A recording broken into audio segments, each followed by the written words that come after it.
Bonjour et bienvenue au Hub des Territoires, l'espace d'échange, de développement et de collaboration de la Banque des Territoires. Je suis Alexandra Ringo-Botman, responsable innovation ouverte à la Banque des Territoires et membre de l'équipe de pilotage du Hub.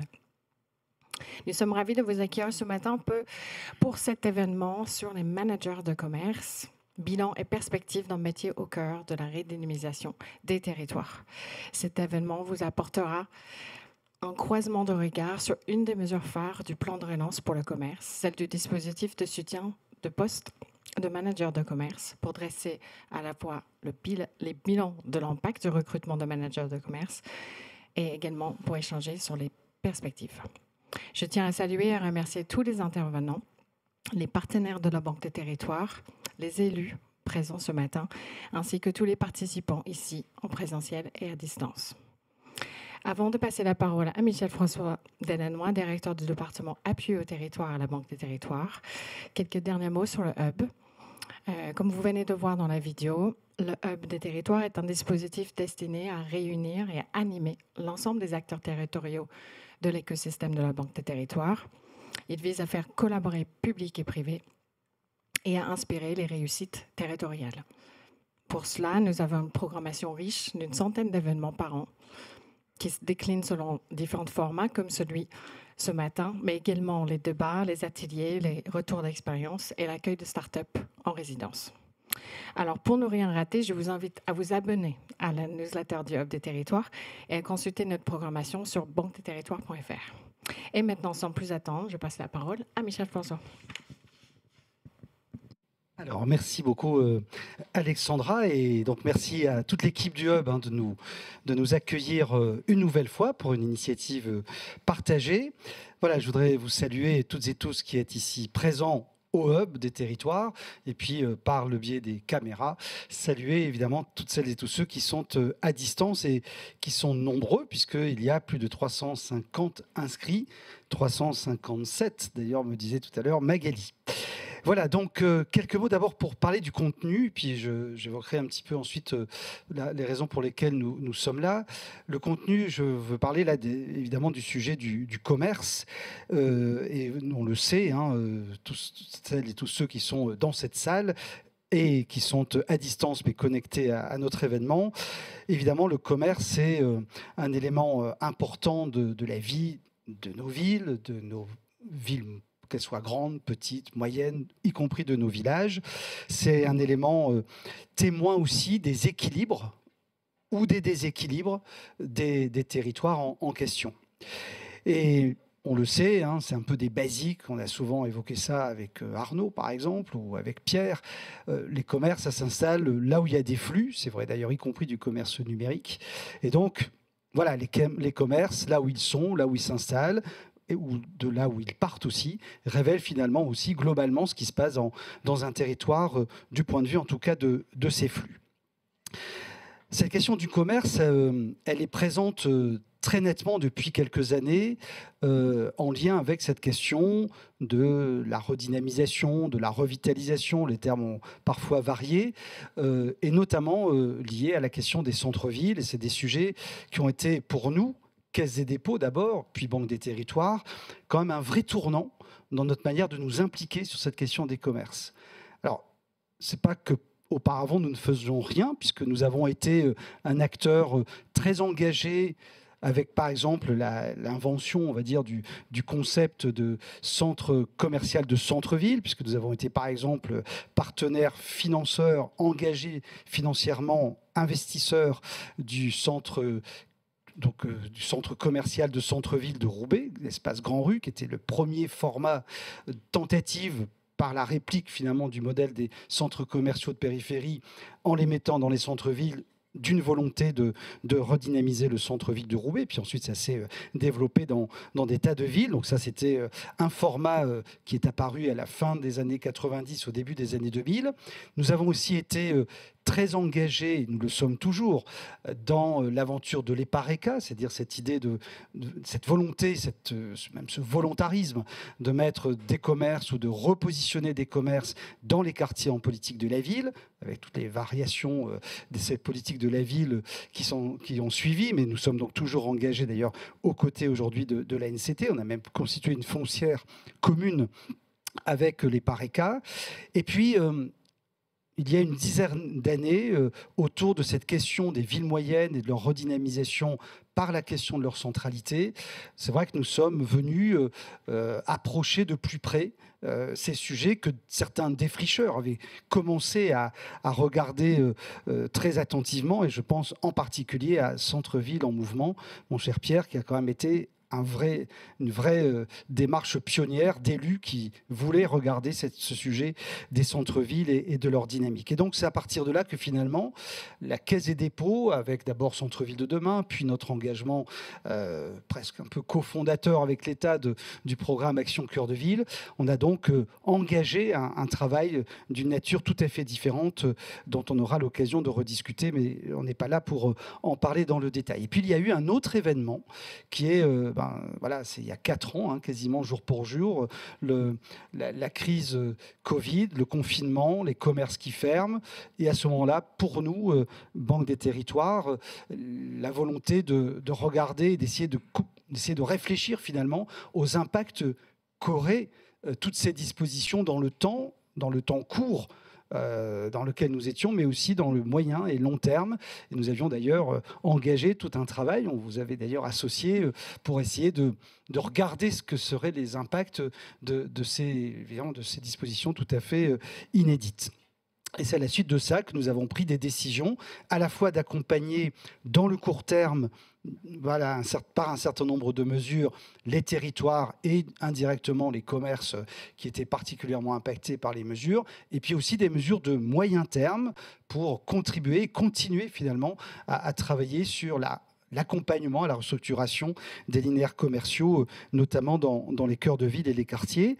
Et on trouve là donc ce qui nous rassemble, puisqu'à ce moment-là, nous avons décidé de financer des postes de managers de commerce dans les villes dont nous étions partenaires à travers les programmes Action Cœur de Ville et Petites Villes de demain.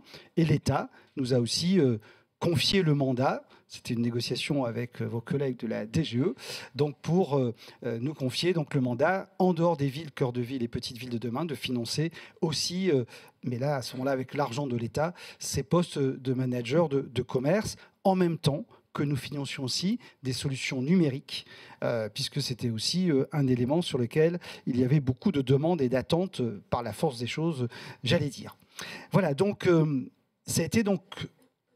Voilà, tout ce petit rappel pour indiquer qu'aujourd'hui, cette question du commerce dans la ville, du commerce de proximité, pour nous, partie intégrante finalement de la question territoriale et de la dynamique territoriale, ce sont donc des sujets que nous adressons avec nos moyens, avec nos modalités d'intervention. Nous ne sommes pas l'État, nous ne sommes pas une collectivité, et donc nous intervenons avec nos ressources et avec nos modalités d'intervention, à la fois comme accompagnateur de la prise de décision, ça c'est de l'ingénierie territoriale, comme investisseur, le cas échéant, notamment à travers les foncières de redynamisation que nous avons développées maintenant donc à peu près partout dans le pays, et puis aussi parfois en apportant des prêts pour des porteurs de projets, même si c'est plus rare, mais c'est aussi un cas de figure qui a pu se poser.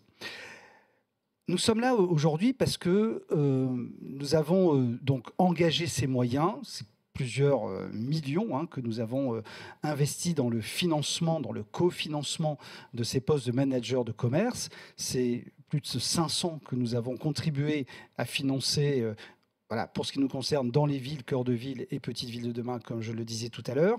Mais pour nous, c'était une mesure tout à fait exceptionnelle, dû aux circonstances de la crise, qui a fait d'ailleurs que chacun est sorti de ses lignes habituelles et de ses modes d'action habituels. Je ne vais pas revenir sur le quoi qu'il en coûte, mais c'était aussi pour l'État sortir d'un certain nombre de cadres parce que c'était une situation évidemment exceptionnelle. Ça a été vrai aussi pour la Banque des Territoires qui a donc, par exemple, subventionné ces postes pendant 2 ans et c'était donc une mesure d'exception dans ce contexte exceptionnel. Nous avions toujours dit que nous n'irions pas au-delà de ces 2 ans, même si beaucoup ont essayé de nous convaincre qu'il faudrait continuer. Voilà, ce n'est pas le mode d'intervention de la Banque des Territoires dans la durée, donc il faut que les choses soient claires. Elle l'était au départ, et donc nous avons terminé cette part-là de notre engagement en étant, je crois, tout à fait au rendez-vous de la parole donnée. Toutefois, le premier élément qui nous paraissait intéressant pour poursuivre notre une forme d'engagement, c'est d'abord de tirer les enseignements de ce que nous avions fait. On l'a fait, par exemple, sur les solutions numériques. On a tiré des enseignements, on a évalué la portée des moyens que nous avions engagés, là aussi plusieurs millions, pour cofinancer des solutions collectives de services digitaux. Voilà, le résultat est plutôt moyen, d'ailleurs, sur l'impact. Et il faut évaluer l'action que l'on mène, la portée de l'action. Et donc, on a fait un peu la même chose concernant les managers de commerce avec une enquête qui a été donc menée, parce qu'il est vrai qu'il ne s'agit pas de dire on finance, et voilà, on a fait ce qu'on a fait, ou ce qu'on avait dit qu'on ferait, mais ça vaut le coup aussi de tirer des enseignements, d'essayer de comprendre la portée des moyens que l'on engage. Et donc, c'est tout le travail qui a été fait, et donc que vous allez partager tout au long de cette matinée, qui a fait l'objet de cette publication, s'appelle Décryptage. D'ailleurs, c'est le premier numéro de cette nouvelle collection qu'on inaugure aujourd'hui, donc avec ce bilan de ce dispositif de cofinancement. Et je veux remercier évidemment ici toute l'équipe autour de Frédéric Gibert, bien évidemment, qui pilote le plan commerce pour la Banque des Territoires, Magali à ses côtés, qui a suivi tout ce travail, et puis Arnaud Ernst, voilà, qui a aussi mené une grande partie de tout ce que l'on va parcourir à travers ce document, mais aussi au cours de cette matinée. Voilà, donc je veux vraiment vous remercier. Je vais terminer. D'abord, remercier nos grands partenaires qui sont présents. Donc, c'est vrai, évidemment, du CMCV, donc, qui est représenté ici par sa présidente. Évidemment, Centre-Ville en mouvement que j'évoquais tout à l'heure avec Pierre Crozet. Je ne vais pas citer tout le monde, mais là, évidemment, la DGE pour l'État, la CCI France qui est également présent, et Dominique Concy représente l'ANCT, partenaire et évidemment complice de toute une partie de ce dont je viens de parler. Voilà, donc aujourd'hui, c'est pour nous important parce que c'est à la fois tirer les enseignements, essayer de décrypter précisément ce que l'on peut en tirer de ce financement, des impacts, de comment tout ça déclenche quelque chose dans la durée ou non, et puis aussi de regarder comment on trace ensemble un chemin aux côtés de tous ces managers, parce que l'idée, c'est bien de continuer de notre côté aussi à apporter une contribution dans leur accompagnement, pas forcément financier, mais à travers la mobilisation d'autres ressources de la Banque des Territoires, notamment dans leur formation, leur qualification. Enfin voilà, l'idée, c'est bien de se mettre aux côtés des partenaires qui sont tout à côté de ces managers, et évidemment en pensant en premier lieu aux élus et aux techniciens dont ils sont des collaborateurs précieux. Voilà, donc un grand merci encore évidemment au Hub, un grand merci Frédéric pour tout ce travail mené au sein de nos équipes autour du commerce et du développement de tous nos projets, à Magali. Un remerciement aussi à quelqu'un qui n'est pas là, mais qui est Isabelle Chevret, qui est dans nos équipes, donc qui a largement contribué aussi à la rédaction de ce décryptage. Voilà, je vous souhaite en tout cas une matinée fructueuse et avec des engagements, en tout cas un chemin qu'on va chercher à tracer ensemble pour être encore aux côtés de ces collaborateurs dans les collectivités dont le rôle, on va le voir, est tout à fait précieux et déterminant pour cette dynamique du commerce qui est quand même une sorte de recommencement perpétuel, parce que les formats, les crises ou les difficultés, mais aussi les mutations de ce commerce, c'est une histoire qui n'est jamais finie. Et donc, c'est aussi un formidable chantier passionnant pour nous en termes d'accompagnement. Et donc, je vous laisse maintenant avec Magali. Merci. Alors, on va commencer tout de suite avec la première séquence qui vise à dresser un bilan du dispositif manager, essentiellement sur les conclusions du travail de capitalisation qu'on a confié au cabinet AID. Donc, on va évoquer plusieurs sujets. Tout d'abord, comment a été perçu ce dispositif, ce recrutement de managers de commerce par les collectivités bénéficiaires? Quel a été l'impact de ce métier sur les stratégies de redynamisation des territoires? Et enfin, quelles sont les éventuelles perspectives, leviers sur lesquels on pourrait travailler pour renforcer le rôle des managers sur les territoires? Pour répondre à ces différentes questions, je vais inviter les différents intervenants de cette séquence à me rejoindre. Donc, tout d'abord, Arnaud Ernst, qui est directeur associé du cabinet AID et à qui nous avons confié ce travail d'évaluation. Myriam Trabelsi, présidente déléguée du Club des managers de Centre-Ville. Pierre Creuset, directeur fondateur de Centre-Ville en mouvement. Ainsi qu'en visio, monsieur Éric Houlet et monsieur Nicolas Ledière, donc deux élus qui ont bénéficié du dispositif de soutien au recrutement de managers. Et je vais tout de suite passer la parole à monsieur Houlet parce que je sais qu'il a des contraintes de temps et je le remercie encore infiniment de se rendre disponible. Donc je vous laisse la parole pour un petit retour d'expérience. Bonjour à toutes et à tous, vous m'entendez bien ? Vous m'entendez bien ? Oui, parfait. Alors, si vous m'entendez, je vais pouvoir faire part de mon expérience. Donc, moi, je suis maire d'une petite ville sous-préfecture à Lure, 8000 habitants, entre Belfort et Vesoul, en Bourgogne-Franche-Comté. Et j'ai mobilisé les moyens offerts par l'État et la Banque des Territoires au moment du lancement du programme Petite Ville de demain. Et donc, nous avons recruté à Lure, en coopération avec notre intercommunalité, un manager commerce qui n'était pas un professionnel du commerce. J'ai vu que ça correspondait plutôt au bilan général. Et c'est plutôt quelqu'un qui venait du secteur touristique, mais qui avait une bonne expérience en matière d'animation, de promotion. Et donc, nous l'avons recruté. Nous avons bénéficié d'un financement appréciable de la Banque des Territoires sur 2 ans, comme chacun sait. Aujourd'hui, ça s'est arrêté. Nous avons prorogé le contrat de 2 années. Donc, nous avons joué la carte de l'incitation jusqu'au bout, puisque nous ne sommes pas arrêtés en chemin. Et moi, je voudrais dire que ce manager commerce, dans une ville qui souffre, comme beaucoup de petites centralités, d'une certaine déprise commerciale, d'un turnover commercial important, eh bien, les apports de ce manager commerce, au féminin, puisque c'est une jeune femme, ont été multiples, ces apports, d'abord en termes d'animation commerciale, de relations avec l'association locale des commerçants de proximité, de prospection pour attirer de nouvelles enseignes et de nouveaux commerces. Et donc, ce manager commerce s'est vu confier des tâches de nature très diverses et sous la responsabilité de la directrice générale des services de la ville de Lure, mais aussi en liaison avec notre intercommunalité qui a la compétence développement économique. Donc, nous considérons que l'expérience, elle est positive. C'est la raison, malgré l'interruption du financement de la Banque des Territoires au bout de 2 années, pour laquelle nous avons prorogé cette fonction et la personne qui exerçait la mission. Merci, monsieur Houlet. Je ne sais pas si quelques personnes ont éventuellement des questions à lui poser avant qu'il ne s'échappe. Marie, je ne sais pas s'il y a... Non, pas de questions.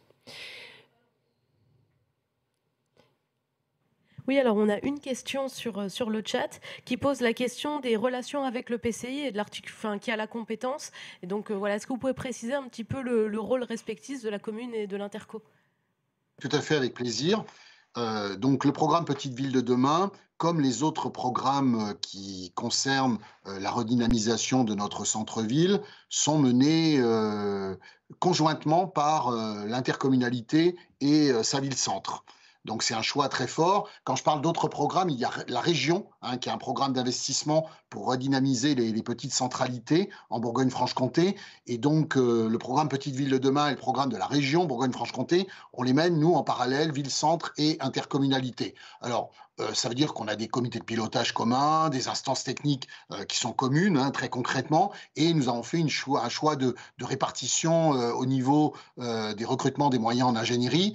À l'intercommunalité, le choix de recruter le chef de projet Petite Ville de demain avec les financements État qui sont liés pour 5 ans, et à nous le choix de recruter le manager commerce, mais en réalité, le fonctionnement entre les deux collectivités, les deux niveaux de collectivité est totalement imbriqué. Merci Monsieur Houlet. Je sais que vous êtes attendu, donc je ne vais pas vous retenir davantage. Un grand merci pour ce témoignage. Et je vais maintenant me tourner vers vous, Arnaud. Donc les constats qui ont été évoqués par Monsieur Houlet, est-ce qu'on les retrouve à plus large échelle? Est-ce que vous pouvez nous faire un peu le retour global de votre mission? Je vous passe la main. Merci Magali. On n'a pas pu s'empêcher de se faire un petit clin d'œil avec Pierre et Myriam quand Monsieur le maire présenter finalement le profil de son manager. Bon, je dis son manager sans question de genre, parce que sa manageuse, c'est pas terrible, si ça vous convient. Une jeune femme qui n'était pas une spécialiste du commerce, qui arrive sur un contrat court, qui est rattaché au DGS et qui est employée de la commune. Ben voilà, on a globalement le profil type effectivement des managers qui ont été recrutés dans le cadre de ce dispositif de cofinancement. Alors on va rentrer évidemment un peu plus dans les détails, mais sans s'être nécessairement organisé et concerté avec Monsieur le maire, on a un portrait robot assez fidèle de ce qu'ont vécu les territoires. Quelques questions sont arrivées ensuite. Pourquoi un profil tourisme? Quelles ont été les difficultés de recrutement? Toutes les collectivités qui ont répondu à cette enquête et à cette mission d'évaluation qui nous a été confiée et qu'on a pris plaisir à réaliser, ont confirmé aussi nécessairement ces difficultés liées à un appel d'air très fort.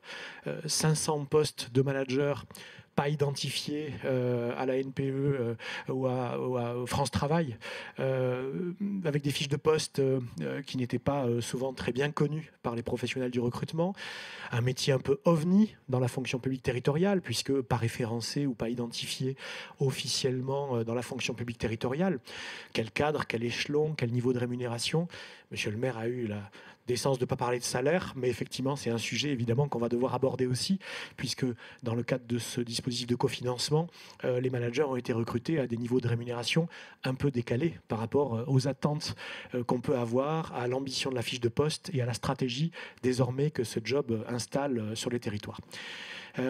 Arnaud Ernst, je suis directeur associé du cabinet AID, cabinet indépendant de conseil aux acteurs publics sur l'aménagement commercial et le commerce en général. Hop, c'est sur le côté, merci. Dans l'autre sens. Et nous avons donc pris plaisir. J'ai été moi-même manager de commerce pendant 10 ans d'une grande collectivité, donc je suis toujours très intéressé par ces questions-là et toujours très motivé à continuer à faire progresser la cause, puisqu'effectivement, depuis 25 ans, on peut parler effectivement d'une cause que les acteurs publics en général tentent de défendre sur un métier qui existe en France depuis peut-être effectivement un peu plus d'une vingtaine d'années. La mission d'évaluation qui nous a été confiée, comme l'a dit Michel François, une bonne politique publique doit être évidemment aussi évaluée. Et le côté inédit de ce dispositif, un cofinancement massif pendant 2 ans de postes de managers de commerce sur les territoires engagés dans les programmes Action Cœur de Ville et Petite Ville de demain, devait effectivement faire l'objet d'une évaluation robuste, on va l'appeler comme ça. Et donc, nous avons réalisé cette évaluation sur la base d'un certain nombre de temps forts et notamment une grande enquête assez complète, assez lourde, à laquelle les collectivités ont clairement pris le temps de répondre. Donc, un grand merci, puisque nous avons sur 400 courriels que nous avons adressés en les motivant, en les encourageant à nous aider, 180 collectivités qui ont répondu de manière complète et qualifiée à cette grande enquête avec un grand nombre de questions ouvertes, fermées, beaucoup de commentaires, beaucoup d'éléments qualitatif. Et donc un grand merci pour votre engagement parce que ça nous permet d'avoir des retours relativement solides. Nous avons aussi mené un certain nombre d'entretiens avec les partenaires institutionnels qui ont été cités et qui sont autour de la table effectivement aujourd'hui. On a capitalisé aussi sur les fiches d'activité qui sont remontées. Donc certaines collectivités, toutes auraient dû le faire, mais certaines collectivités ont remonté à la fin de ce dispositif les fiches d'activité qui effectivement permettaient de finalement faire le bilan de ce cofinancement. Donc nous avons aussi analysé toutes ces fiches d'activité et nous avons organisé aussi des ateliers avec les partenaires institutionnels, mais aussi avec un panel d'une trentaine de managers, de DGS, d'élus qui ont accepté d'aller plus loin avec nous et au-delà de l'évaluation, d'essayer de se projeter dans la suite et dans les besoins qui pouvaient être effectivement les leurs maintenant qu'ils avaient recruté un manager. Quelques chiffres, on est obligé d'en passer par là. Michel François a présenté le décryptage, le document qui sera aussi téléchargeable, j'imagine, en ligne pour les personnes qui ne sont pas là aujourd'hui avec nous en présentiel.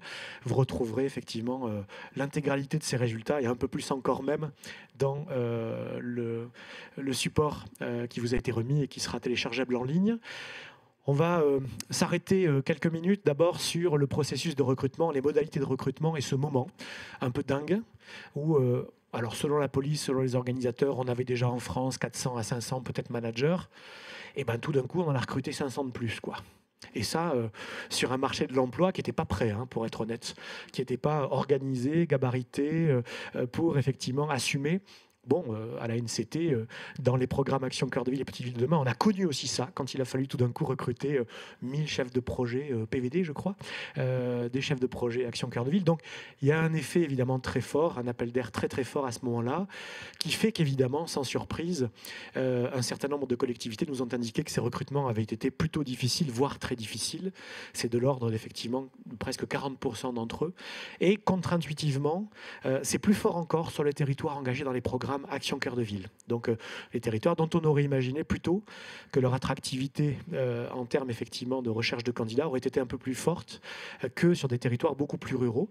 Les territoires engagés dans le programme PVD, Petites Villes de demain, ont moins souffert, selon ces premières statistiques et ces premiers retours, de difficultés effectivement de recrutement. Et ces difficultés de recrutement ont été globalement expliquées par un petit nombre de candidatures, voire des candidats très déplacés, très décalés par rapport à ce qu'on attendait, et donc effectivement des profils assez peu en adéquation avec ce qui était exprimé dans les fiches de poste et dans les annonces. Donc effectivement, c'était un sujet sur les 500 managers recrutés, il y en a presque 280 qui ont été recrutés en une année. Donc effectivement, un sujet évidemment majeur d'abord. Le profil, on en a déjà un petit peu parlé, 60% de femmes, je dirais même de jeunes femmes, puisqu'on l'a déjà commencé à le qualifier avec le maire de Lure. On a tous ces résultats tenté aussi de les rapprocher des deux baromètres qui ont été pilotés par le Club des managers de centre-ville en 2018 et 2021, si je ne dis pas de bêtises. Et ces chiffres sont très cohérents avec ce qu'on a trouvé dans les baromètres. C'est un métier plus féminin que masculin avec le rapport que vous avez à l'écran. Et un métier qui s'est un tout petit peu rajeuni par rapport aux managers marche courante, ceux qui ont été jusque-là recrutés en dehors du dispositif, avec finalement près de 60% des managers recrutés qui avaient moins de 40 ans dans le cadre du cofinancement. Donc un métier qui s'est féminisé, qui s'est un peu rajeuni, mais on va en parler, avec des contrats très courts et donc une certaine précarité aussi qui empêche quelquefois de se projeter. Un peu de concurrence entre les collectivités, puisque quand on a recruté 500 managers d'un coup, certaines collectivités ont même été chassées des managers en poste, pour être très honnête. On a même des collectivités qui ont dû relancer 2 fois des cycles effectivement de recrutement pour tenter de trouver la perle rare et de la garder, dans certains cas. Des niveaux de formation assez cohérents avec là aussi ce qu'on trouve dans les travaux du Club des managers centre-ville. Plus de la moitié des managers en poste ont un niveau effectivement Bac plus 4-5 et issus, là aussi c'est très cohérent, de 2 grandes filières, la filière marketing-commerce et la filière aménagement du territoire et urbanisme, qui sont les 2 filières de formation initiale qui finalement représentent 60% des profils effectivement de nos managers recrutés dans le cadre de ce dispositif. Bon, le salaire, si des managers nous écoutent, Un manager sur 2, dans le cadre de ce dispositif de cofinancement, a été recruté avec un salaire brut annuel, effectivement, inférieur à 30 000 euros. Quand on regarde aujourd'hui un petit peu les attendus de ces fiches de poste, le niveau d'expertise que l'on attend de ces managers, avec finalement des sujets qui deviennent de plus en plus techniques et de plus en plus juridiques, on peut imaginer que ce niveau de rémunération est un peu décalé, mais qu'il était nécessairement aussi lié à la subvention qui avait été effectivement donnée et au complément que les collectivités les plus modestes, par leur taille ou leur budget, devaient évidemment rajouter pour finalement offrir un niveau de rémunération à leurs managers. C'est un sujet, la rémunération des managers, qui a toujours été identifié, Pierre et Myriam en reparleront, comme étant effectivement un point faible dans ces profils de poste pour les recruter et pour les garder évidemment dans le cadre d'un parcours un peu plus long terme, puisque les politiques publiques en matière de commerce et de revitalisation, et le temps de la ville, c'est un temps un peu long. Donc il faut qu'on accepte, le maire de Lure a accepté de prolonger de 2 ans la mission du manager, il faut qu'on accepte effectivement de laisser aussi un peu de temps à nos managers de commerce. Ce poste, pour près de 90% des candidats recrutés, n'était pas leur premier job. Donc ils avaient très souvent, ou elles avaient, une première expérience professionnelle. Le sujet qui nous a un peu plus préoccupés, à partir du moment où ces collaborateurs dans les équipes des villes ou des intercommunalités n'étaient pas des spécialistes du commerce, et c'est le cas dans presque tous les profils recrutés, c'est le peu de formation qui leur a été proposé ou qui leur a été donné. Alors par manque de temps, par manque de budget, par manque d'offres adapté, peut-être, nous en reparlerons, mais dans la statistique moyenne, seuls 40% de ces prises de poste ont été accompagnées de quelque chose qui pourrait s'apparenter à une petite formation initiale à ce métier ou aux outils qu'ont les collectivités pour intervenir sur la question du commerce. Et c'est un peu contre-intuitif, ça tombe presque à 25% pour les villes Action Cœur de Ville, donc les territoires pourtant effectivement un peu plus structurés et dont on peut imaginer qu'effectivement ils ont des services formation, des services RH un peu plus structurés, n'ont pas apporté, pour toutes les raisons peut-être qu'on a commencé à identifier, de formation initiale assez professionnelle. Quand on a demandé de manière très honnête, et ils nous ont répondu de manière très honnête, aux collectivités bénéficiaires, qu'est-ce qui avait stimulé, qu'est-ce qui avait motivé le recrutement de ces managers, c'est plutôt là aussi transparent. 35% des postes ont été recrutés par opportunité, liés au dispositif de cofinancement. C'est bien de l'admettre. Vous allez voir tout à l'heure que la statistique du taux de capitalisation sur ce poste, de sa pérennisation, et en tout cas du fait que désormais les territoires qui ont tenté l'aventure sont convaincus que c'est un poste stratégique, nous rassure. Tant mieux si effectivement le dispositif a encouragé des acteurs publics à s'engager dans cette voie. Aujourd'hui, l'enseignement principal sur lequel on finira dans quelques minutes, c'est que le poste s'est installé, il a convaincu et les acteurs publics bénéficiaires sont convaincus. Et s'ils peuvent, ils ont envie effectivement de garder cette compétence au sein de leurs équipes pour accompagner les projets de revitalisation.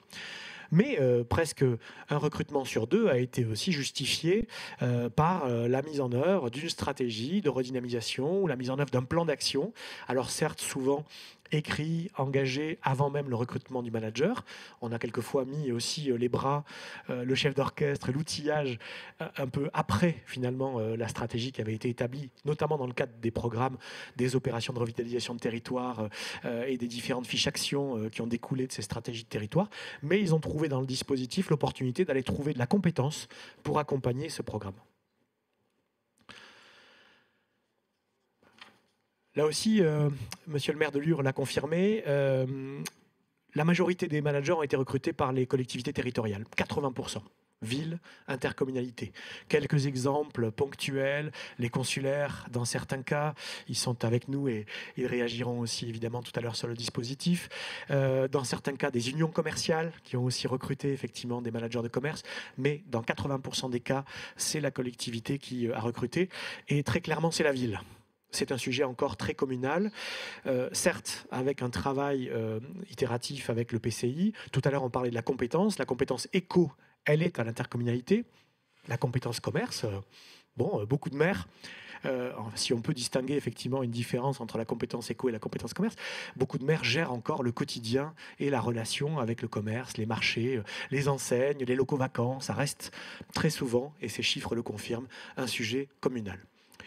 Deuxième élément intéressant sur cette planche, et on aurait pensé tout l'inverse, c'est un poste qui a été assez peu mutualisé. On pensait plutôt, c'est de l'ordre de 8% des jobs qui ont été mutualisés. On pensait plutôt qu'avec des chefs de projet PVD mutualisés à l'échelle de 2 ou 3 territoires, d'ORT multisites, il y avait désormais une habitude, notamment sur les territoires les plus modestes en taille ou les plus ruraux, d'aller chercher de la compétence mutualisée, ce qui permet effectivement de profiter d'un expert quand chacune des collectivités n'est pas en capacité de se l'offrir, mais de l'avoir effectivement à disposition sur une instance supra. 8% des postes ont été mutualisés. Ça sera peut-être effectivement un sujet pour la suite. Ça nous semblait être une bonne solution, encore une fois, pour ces territoires plus modestes en taille ou plus ruraux. Ils ont tous été globalement rattachés pour un tiers au DGS, pour un deuxième tiers quand effectivement des équipes éco dans les intercommunalités étaient structurées dans les équipes éco, un petit peu 14% rattachés au chef de projet revitalisation à CVPVD, et ça c'est plutôt une bonne surprise, assez rarement rattachés directement au maire. On en reparlera si vous voulez qu'on en parle. Ce n'est pas toujours une très bonne surprise quand le manager est rattaché au maire. D'abord, il va falloir, dans certains cas, qu'on passe au-delà et que les projets de revitalisation et les projets de commerce passent au-delà des prochaines municipales, déjà, et qu'effectivement, le manager ne soit pas associé exclusivement à une équipe, à un projet politique, mais à un sujet de fond qui mérite d'être traité, effectivement, en enjambant quelques échéances effectivement politiques. Donc là, c'est très rassurant. Dans le cadre de ce dispositif, ils étaient plutôt rattachés à l'administration. L'administration qui nous confirme quand même très mal connaître ce job, pas toujours bien comprendre dans quel contexte l'organiser. Et autant le DGS et le maire peut-être commencer à comprendre les atouts de ce poste, les collègues des autres services expriment effectivement la nécessité de bien comprendre le positionnement de ces jobs un peu hybrides dans les organisations. 67% des managers sont restés 2 ans. Intéressant. Même si, évidemment, ces contrats ont été un peu plus courts, plus les territoires étaient modestes en taille, des contrats d'1 an renouvelables.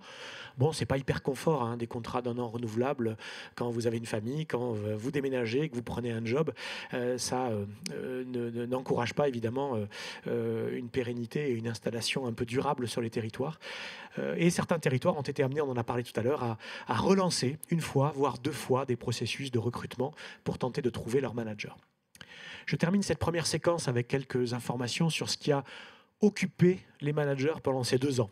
Et dans le document que vous avez sous les yeux, on a volontairement, de manière un tout petit peu provocatrice, indiqué que, en cohérence avec ces contrats courts, avec ces niveaux de rémunération un petit peu en dessous de ce qu'on attend effectivement avec ce niveau de formation et d'expertise, et sur la juniorité de ces managers, on a des managers qui ont été plutôt des animateurs un peu opérationnels, et vous le voyez sur cette planche, ils se sont beaucoup occupés de structurer et d'animer l'action collective, donc le travail avec les unions commerciales, le travail avec les commerçants, un peu du quotidien.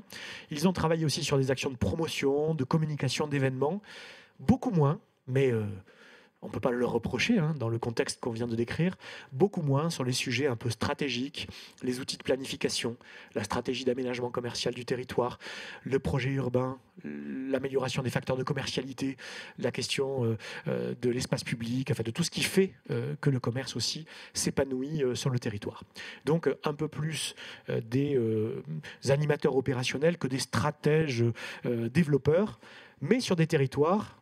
Et Magali, c'est l'avant-dernière planche, je vous assure, qui s'outillent. Et ça, c'est une bonne nouvelle. Les territoires qui nous ont répondu, les 180 territoires qui ont répondu à notre enquête, confirment qu'ils commencent à avoir. Ce n'était pas du tout le cas il y a encore 4 ou 5 ans, mais effectivement, les territoires montrent une certaine maturité sur la question du commerce. Pour certains, pour près de 3 sur 4, un programme d'animation commerciale.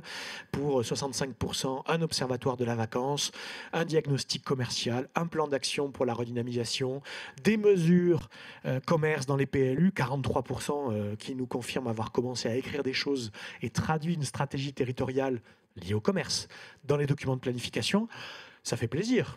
Enfin, il y a 5 ou 6 ans, on était au début de la prise en compte de ces outils de planification dans le travail des collectivités, notamment dans les PLU. Et puis, et on va se laisser sur cette première séquence sur ce chiffre très positif. Quand on pose la question aux DGS qui nous ont répondu, aux maires qui nous ont répondu sur ces 180 territoires engagés dans le programme, êtes-vous aujourd'hui convaincu de l'importance de ce poste de manager ? Alors certes, des recrutements par opportunité, certes stimulés par la subvention, certes stimulés par l'effet d'aubaine, mais pour 92% d'entre eux, complètement ou plutôt convaincus effectivement par l'importance de ce poste. On est même à 98% dans les communes de plus de 15 000 habitants et 89% dans les villes engagées dans le programme Petite Ville de demain, dont on aurait pu imaginer que leur échelle aurait effectivement, dans certains cas, pu encourager un tout petit peu plus de prudence par rapport effectivement au fait d'avoir cette compétence dans les équipes. On se laisse sur ce chiffre et on revient dans quelques minutes avec les effets leviers du dispositif. Merci beaucoup Arnaud, dans un parfait timing en plus, donc très bien. On va se laisser le temps de quelques questions, mais avant, je vais donner la parole à monsieur Nicolas Ledière, qui nous fait le plaisir d'être parmi nous en visio, qui est maire de Sablé-sur-Sarthe et qui a également bénéficié du soutien de la Banque des Territoires pour recruter un manager de commerce sur son territoire. Et je ne sais pas si monsieur Ledière est connecté. Bonjour. Peut-être en attendant qu'on règle les soucis de connexion de monsieur Ledière. Marie, je ne sais pas s'il y a quelques questions qu'on peut éventuellement prendre. Alors, il y a en fait une activité très intense sur le chat de la part des participants. Trois sujets. Après, vous verrez à quel moment vous pourrez répondre à ces questions. Une première série qui sont des demandes de précision méthodologique et sur la manière dont les managers ont été consultés eux-mêmes par rapport à l'ensemble des répondants. Est-ce que c'est les managers qui ont répondu directement ou c'est d'autres représentants des collectivités. Deuxième sujet, et de fait, je remercie Morgane, qui est de la ville de Lure, qui est la manager de commerce de la ville de Lure, qui a répondu aux différentes questions qui avaient été posées sur les conditions de son recrutement, sur l'organisation entre la ville et l'intercommunalité et sur les compétences qu'elle a mobilisées. Troisième, peut-être effectivement réaction sur la question du salaire, et donc beaucoup de participants qui s'interrogent sur est-ce que ça a été un des freins au recrutement, avec une remarque d'un des participants qui rappelle qu'un directeur de centre commercial émerge entre 50 000 euros et 100 000 euros par an. Et dernier sujet, et vraiment quelque chose de très intense sur lequel vous reviendrez, c'est vraiment beaucoup de réactions sur la question de la formation, énormément d'échanges de bons tuyaux entre les différentes offres de formation déjà existantes, donc le DU de l'Université de Caen, des offres proposées par le CNFPT et d'autres formations de l'Agence d'urbanisme de Rennes, par exemple. Donc il y a déjà on sent que c'est un sujet qui interroge beaucoup, et donc beaucoup de retours d'expérience sur ce sujet.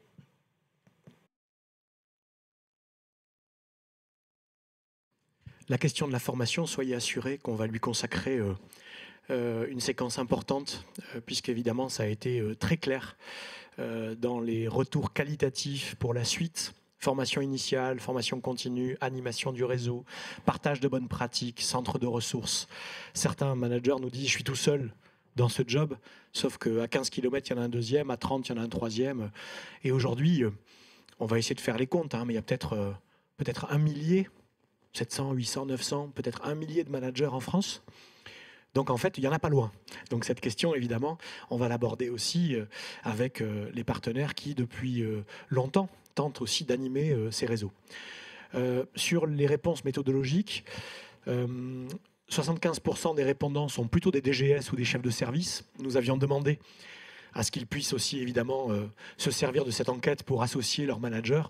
Bon, je ne sais pas si ils ont tous été associés à ces réponses, mais nous avons par contre effectivement aussi réalisé début février un atelier avec une trentaine de managers recrutés dans le cadre de ce dispositif qui pendant une matinée entière ont pu challenger ces résultats, les confirmer, réagir et surtout enrichir la phase suivante, c'est-à-dire qu'est-ce qu'on fait maintenant. Donc voilà pour quelques éléments méthodologiques. Sur la question du salaire, pour plaisanter, je pense qu'il vaut peut-être mieux aujourd'hui être manager de centre-ville que directeur de centre commercial. On a peut-être le temps de prendre une autre question, puis du coup, on va enchaîner après. Il y a une demande de partage des questions et des réponses du chat à l'issue du hub. En attendant qu'on règle les petits soucis de visio, je vous propose qu'on continue la séquence. Donc Arnaud, je vous laisse la parole. On a eu cette première partie bilan sur les modalités de recrutement et l'intervention des managers. Ça s'adresse différents leviers potentiels et je vais vous les laisser les présenter. Eh bien, vous êtes punis, je continue. Et puis j'espère qu'on retrouvera le maire de Sablé dans quelques minutes. Effectivement, et en cohérence avec finalement les questions qui ont été posées sur le chat, quelques éléments complémentaires, notamment sur la suite. Alors sur l'effet levier, la question directe, si la Banque des Territoires n'avait pas cofinancé ce poste, auriez-vous malgré tout recruté ce type de profil? Bon, c'est non pour 61% des cas, donc on voit bien l'effet levier du dispositif. Et vous allez voir sur la planche suivante, j'en ai déjà parlé, qu'aujourd'hui, effectivement, 69% des postes ont été pérennisés. Donc, le taux de transformation est très positif. 69% des postes, des 180 répondants, les plus motivés, qui nous ont, encore une fois, consacré du temps. 61% des répondants qui confirment que s'il n'y avait pas eu ce dispositif, ils n'auraient pas recruté. 67% dans les villes, petites villes de demain. Donc, évidemment, on voit bien la stimulation de ce dispositif sur ces territoires, effectivement, ruraux. Et donc, le deuxième enseignement significatif, c'est ce taux de transformation. Monsieur le maire nous l'a dit tout à l'heure, il a pérennisé, ou en tout cas, alors bon, peut-être pas pérennisé définitivement, puisque l'élément qu'on ne vous a pas donné comme information, c'est que 80% des managers recrutés sont contractuels. Voilà, je vous dis une bêtise, 88% pardon, des managers sont contractuels. Donc effectivement, avec cette précarité, entre guillemets, de contrat d'1 an, 2 ans ou 3 ans maxi qui leur a été proposé. Donc effectivement, le maire tout à l'heure nous confirmait qu'il avait prolongé de 2 ans à nouveau le poste du manager, tant mieux. Et il fera donc partie des 69% qui ont répondu avoir pérennisé le poste, mais se posera quand même tout le temps la question, on l'abordera tout à l'heure, de son temps dans la durée et de sa capacité à accompagner durablement l'aménagement commercial des territoires. Quand on a tenté de traiter aussi tout le volet qualitatif de cette enquête, beaucoup de sujets sont sortis. Je vais mettre de côté très très vite, sans l'éluder nécessairement, puisque vous l'aviez exprimé, la question du cofinancement que vous appeliez évidemment de vos voeux. L'inverse nous aurait nécessairement surpris, mais là la réponse de Michel François, et dès le début du dispositif, évidemment, c'était très clair qu'on était sur une mesure inédite, exceptionnelle. Par contre, vous avez tous, et de manière assez nette, confirmé, et même certains indiquaient que ce n'est pas toujours le cas, mais en tout cas là, c'était un très bon dispositif, très opérationnel, très efficace, et donc on a lu, et ce n'est pas parce qu'on est aujourd'hui dans vos locaux qu'on insiste là-dessus, mais on a lu bravo la Banque des Territoires à de multiples occasions. La question de la formation, vous allez voir, effectivement, est arrivée en tête des sollicitations et des sujets qui préoccupent les acteurs publics. Je vais jusqu'au bout, on retrouve Monsieur Ledière. Je vais jusqu'au bout. Ça vous laisse encore 5 minutes en régie. Je leur mets un petit coup de pression. Et donc, tout le travail au-delà, effectivement, de l'évaluation dont, finalement, vous avez compris que nous avons aujourd'hui 500 professionnels qui ont été recrutés sur 2 ans, non sans difficulté, on se l'est déjà dit, pas tous pérennisés, mais malgré tout un taux de transformation très, très, très satisfaisant. Si on avait signé au tout début de ce dispositif, quand il a été lancé, sur un nombre aussi important de recrutements et un taux de transformation aussi recrutement, je pense qu'on aurait été ravis. Ils ont été recrutés par opportunité. Les planches avancent toutes seules, Myriam, je suis désolé.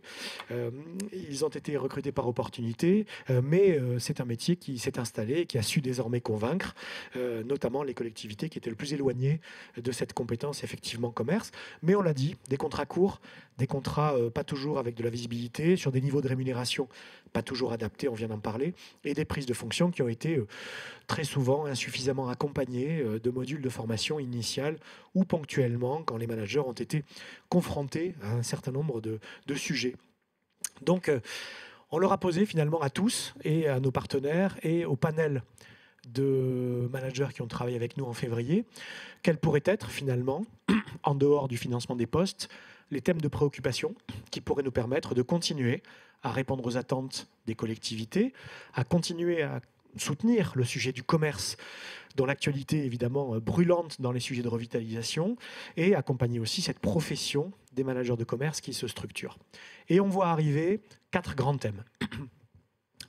3 que nous avions pré-identifiés, qui sont des sujets sur lesquels, depuis de nombreuses années, tout le monde tente, avec beaucoup d'énergie, de chercher des solutions. Et donc, tout ce qui pourra être proposé à partir d'aujourd'hui devra aussi respecter les partenaires, les initiatives déjà prises et les succès ou les échecs, notamment sur la question de la formation.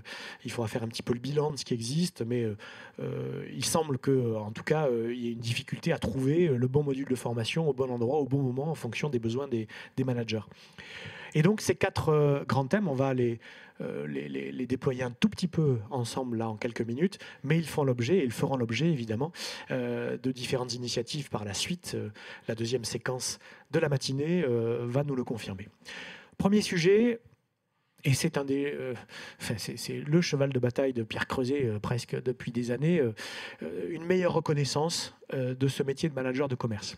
Il faudra bien peut-être un jour, alors tout le monde n'est peut-être pas d'avis, mais du même avis, mais il faudra peut-être un jour qu'on s'accorde sur un métier, un nom, une terminologie, qu'on le fasse reconnaître dans la fonction publique territoriale, qu'il puisse effectivement être au répertoire des métiers territoriaux avec son cadre d'emploi, avec sa catégorie, sa filière, son niveau de rémunération. Bon, voilà. Quand on regarde et quand on demande aux managers l'intitulé de leur poste, il y en a encore une trentaine. Et on voit effectivement beaucoup de terminologies différentes. La semaine dernière, on a vu apparaître le poste de facilitateur de commerce. Et des collectivités sont en train d'embaucher des facilitateurs de commerce. Ça interroge en tout cas sur la capacité à reconnaître et à faire vivre un métier qui a besoin aujourd'hui effectivement d'être puissant et un peu plus marketé qu'il ne l'est aujourd'hui. Évidemment, on parle aussi du travail qu'il faudra engager avec France Travail pour que les opérateurs en région soient un peu plus à l'aise avec ce métier-là et puissent évidemment mettre en face des besoins des acteurs publics, des profils de candidats et de demandeurs d'emploi. Et puis, on pourrait imaginer d'assurer la profession de ce métier, d'encourager des vocations, de travailler sur des campagnes, évidemment, et puis d'aller, y compris dans les écoles. Il y a un master au Mans, à l'université du Mans, qui existe depuis 2 ans, un master d'urbanisme commercial. C'est le premier master d'urbanisme commercial. Il y a le DU de l'IAE de Caen. Et il y a plein d'écoles d'urbanisme, d'aménagement du territoire, des écoles de commerce. Il faut qu'on fasse un peu plus peut-être la promotion de ce métier quand on sera en capacité de le rendre effectivement un tout petit peu plus séduisant. Le deuxième sujet, et on ne l'a pas du tout senti arriver, c'est les collectivités qui nous ont indiqué avoir besoin d'aide. D'aide, de conseils, de coaching sur finalement quel profil recruter, dans quel contexte, avec quel projet politique, avec quel projet de territoire. On ne recrute pas sur un territoire PVD de 7000 habitants le même manager que dans une ville Action Cœur de Ville de 80 000 habitants, assurément, avec des maturités différentes, des outils juridiques, planification différents, des moyens différents. Donc, coaching sur la typologie du poste en fonction du projet de territoire. Coaching sur les organisations, où est-ce qu'on le met, à qui on le rattache, comment on évalue la performance du manager dans son entretien annuel, comment on estime qu'un manager a bien fait son boulot ou pas. Le taux de vacances n'a pas bougé, tu fais mal ton boulot. Non mais doucement, le taux de vacances en 1 an ou en 2 ans, il ne bougera pas de manière significative. Et le taux de vacances, ce n'est pas l'alpha et l'oméga de l'indicateur de la revitalisation du centre-ville, évidemment. Les parcours de formation, le coaching régulier en cas de difficulté, en cas de tension sur le positionnement du manager, et même la structuration de la gouvernance, et les conditions préalables, les facteurs clés de succès du manager. Certes, on a recruté par opportunité, certes, on les a mis un peu au forceps dans une organisation en place. Il y a des conditions, certainement, plus favorables pour, effectivement, qu'un manager en poste soit efficace et s'épanouisse. Troisième sujet, la formation. J'imagine que sur le chat, ce sujet continue, évidemment, de générer des réactions. La construction d'un vrai parcours de formation, encore une fois en respectant toutes les initiatives existantes, mais en assurant peut-être un peu mieux la promotion. On parle des managers, mais pas que. Beaucoup de collectivités nous ont dit moi finalement le maire ou l'adjoint au commerce, moi le DGS, ça m'intéresserait quand même aussi d'avoir un petit module sur ce que c'est qu'un manager, quels sont les outils à la disposition des collectivités, qu'est-ce que je lui fais faire, qu'est-ce que je lui fais pas faire, comment j'estime qu'il a bien fait son boulot. Donc formation initiale et continue. En région, en local, après derrière on peut mettre évidemment tout ce qui nous a été évidemment proposé, des processus, des petits modules ad hoc, du partage de bonnes pratiques, tous ces éléments-là vous les avez déjà identifiés. Et puis l'animation du métier. Comment on fait réseau? Si on a aujourd'hui 800 managers, peut-être que pour aujourd'hui on peut s'accorder sur ce chiffre, il est sûrement faux, mais si on a 800 managers sur le territoire, c'est un poste suffisamment spécifique pour que on continue de l'animer et on continue effectivement de lui donner de la force, de la puissance, un réseau régional, des partages de bonnes pratiques, de l'accès à des centres de ressources, de la médiatisation d'un certain nombre d'initiatives. Et donc tous ces sujets-là, ce 4e point, devra effectivement, avec tous les partenaires, faire l'objet certainement d'une feuille de route structurée pour les prochaines années. Voilà quels sont les 4 grands axes qui sont ressortis de nos travaux et des échanges avec les élus et les managers sur ce qui pourrait être effectivement la feuille de route partenariale pour les prochaines années.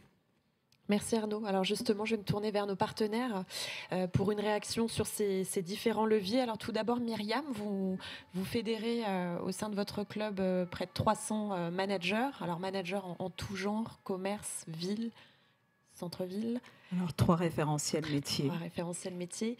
Est-ce que voilà, vous vous retrouvez dans les conclusions qui ont été dressées là par Arnaud? Et puis comment votre club peut accompagner cette profession pour sa montée en compétences? Alors, en tout cas, je remercie la Banque des Territoires de nous avoir intégrés dans ce groupe de travail et notamment sur le métier de manager qui je dirais, évolue très très vite, mais comme effectivement, la société d'économie, très clairement, oui, je me retrouve complètement, en tout cas le CMCV, le Club des managers Centre-Ville et Territoires, se retrouve complètement effectivement dans ce que vient de dire Arnaud. Et effectivement, Arnaud aussi, comment dirais-je, a utilisé le baromètre, a permis effectivement qu'il y ait un vrai outil que nous avons lancé donc en 2018 et en 2021 et qui va continuer puisque c'est un métier, comme je l'indique, qui ne cesse d'évoluer, mais tant aussi sur les profils et sur les attentes et les besoins, bien évidemment, donc des collectivités, mais pas que. Le manager, je ne vais pas revenir, effectivement, et ça a été très très bien en tout cas présenté, et c'est très factuel, c'est très réaliste. Le métier de manager commerce, alors sur différentes appellations, et qui ne cesse a priori, puisque je viens d'apprendre que maintenant il y a un facilitateur, je dirais, de commerce, mais on reste quand même sur un seul même objectif, qui est l'attractivité de nos territoires. Voilà, avec effectivement une vraie volonté, en tout cas politique, puisque nous travaillons bien évidemment en concerto donc avec nos élus, et c'est un vrai binôme, ça je le confirme, mais après je laisserai Pierre donc en parler. Aujourd'hui, le CMCV existe depuis plus de 20 ans. Qui n'a cesse effectivement donc en termes d'évolution. Beaucoup de choses effectivement. Nous avons été inclus dans beaucoup de groupes de travail puisque c'est l'un des plus grands clubs qui regroupe le plus grand nombre de managers, puisqu'on en a même dans les dom-tom, on n'est pas qu'au niveau de l'Hexagone. C'est un club qui permet de fédérer, c'est un club qui permet d'échanger, c'est une vraie cohésion. C'est un club qui permet d'apporter de vrais outils, en tout cas dans le cadre des missions des managers commerce, centre-ville, quelle que soit l'appellation, de dire aussi que on n'est pas seul, parce que je m'inclus bien évidemment, on n'est pas seul, on a tous démarré effectivement sur ces postes, alors avec différents types de profils. On a beaucoup effectivement qui sont issus, la majorité sont issus de collectivités, mais pas que. On est aussi sur effectivement dans le cadre de dispositifs donc PVD, donc Petite Ville de Demain, ou bien Action Cœur de Ville, mais aussi des chambres consulaires. Voilà, et c'est très important en tout cas d'avoir effectivement, de pouvoir en tout cas échanger.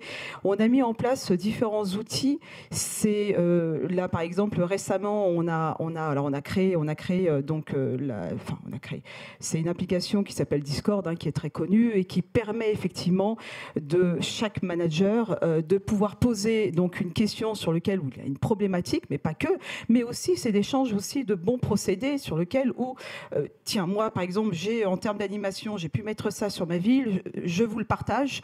Voilà. Ou bien on arrive par exemple sur une thématique qui va être sur les terrasses. Un jeune manager qui démarre n'a pas forcément tous les outils, donc ne sait pas par où effectivement, par où commencer. Eh bien, le club permet d'apporter, en tout cas, alors pas toutes les réponses à toutes les questions, mais en tout cas, ça permet effectivement d'avoir matière et ça permet surtout aux managers d'être beaucoup plus efficients et d'être force de proposition auprès des élus. Voilà. Donc c'est un gain de temps, c'est un gain d'énergie, mais surtout, et j'insiste bien, c'est une vraie cohésion. Le club permet de regrouper tous ces managers puisque chaque année, on organise un séminaire dans une ville différente, donc en France, pourquoi pas par la suite Edom-Tom, qui effectivement permet de nous regrouper. Alors c'est un peu une sorte de team building, incentive. On travaille, je vous rassure, mais c'est surtout effectivement ce regroupement et ce partage d'expérience. Cette année, par exemple, il va y avoir, ça sera sur la ville d'Orléans. Voilà, Orléans va nous accueillir. L'année dernière, ça a été un franc succès. On a accueilli alors plus de 80 managers. On a dû arrêter les inscriptions faute effectivement, je dirais, d'hôtels qui nous permet effectivement de nous accueillir. Voilà, donc il y a un vrai succès et le club ne cesse effectivement, je dirais, d'évoluer, même en termes d'adhérents, sur lequel on essaye en tout cas d'apporter une vraie réponse en tout cas à nos managers. C'est un métier, et je peux en parler puisque, alors,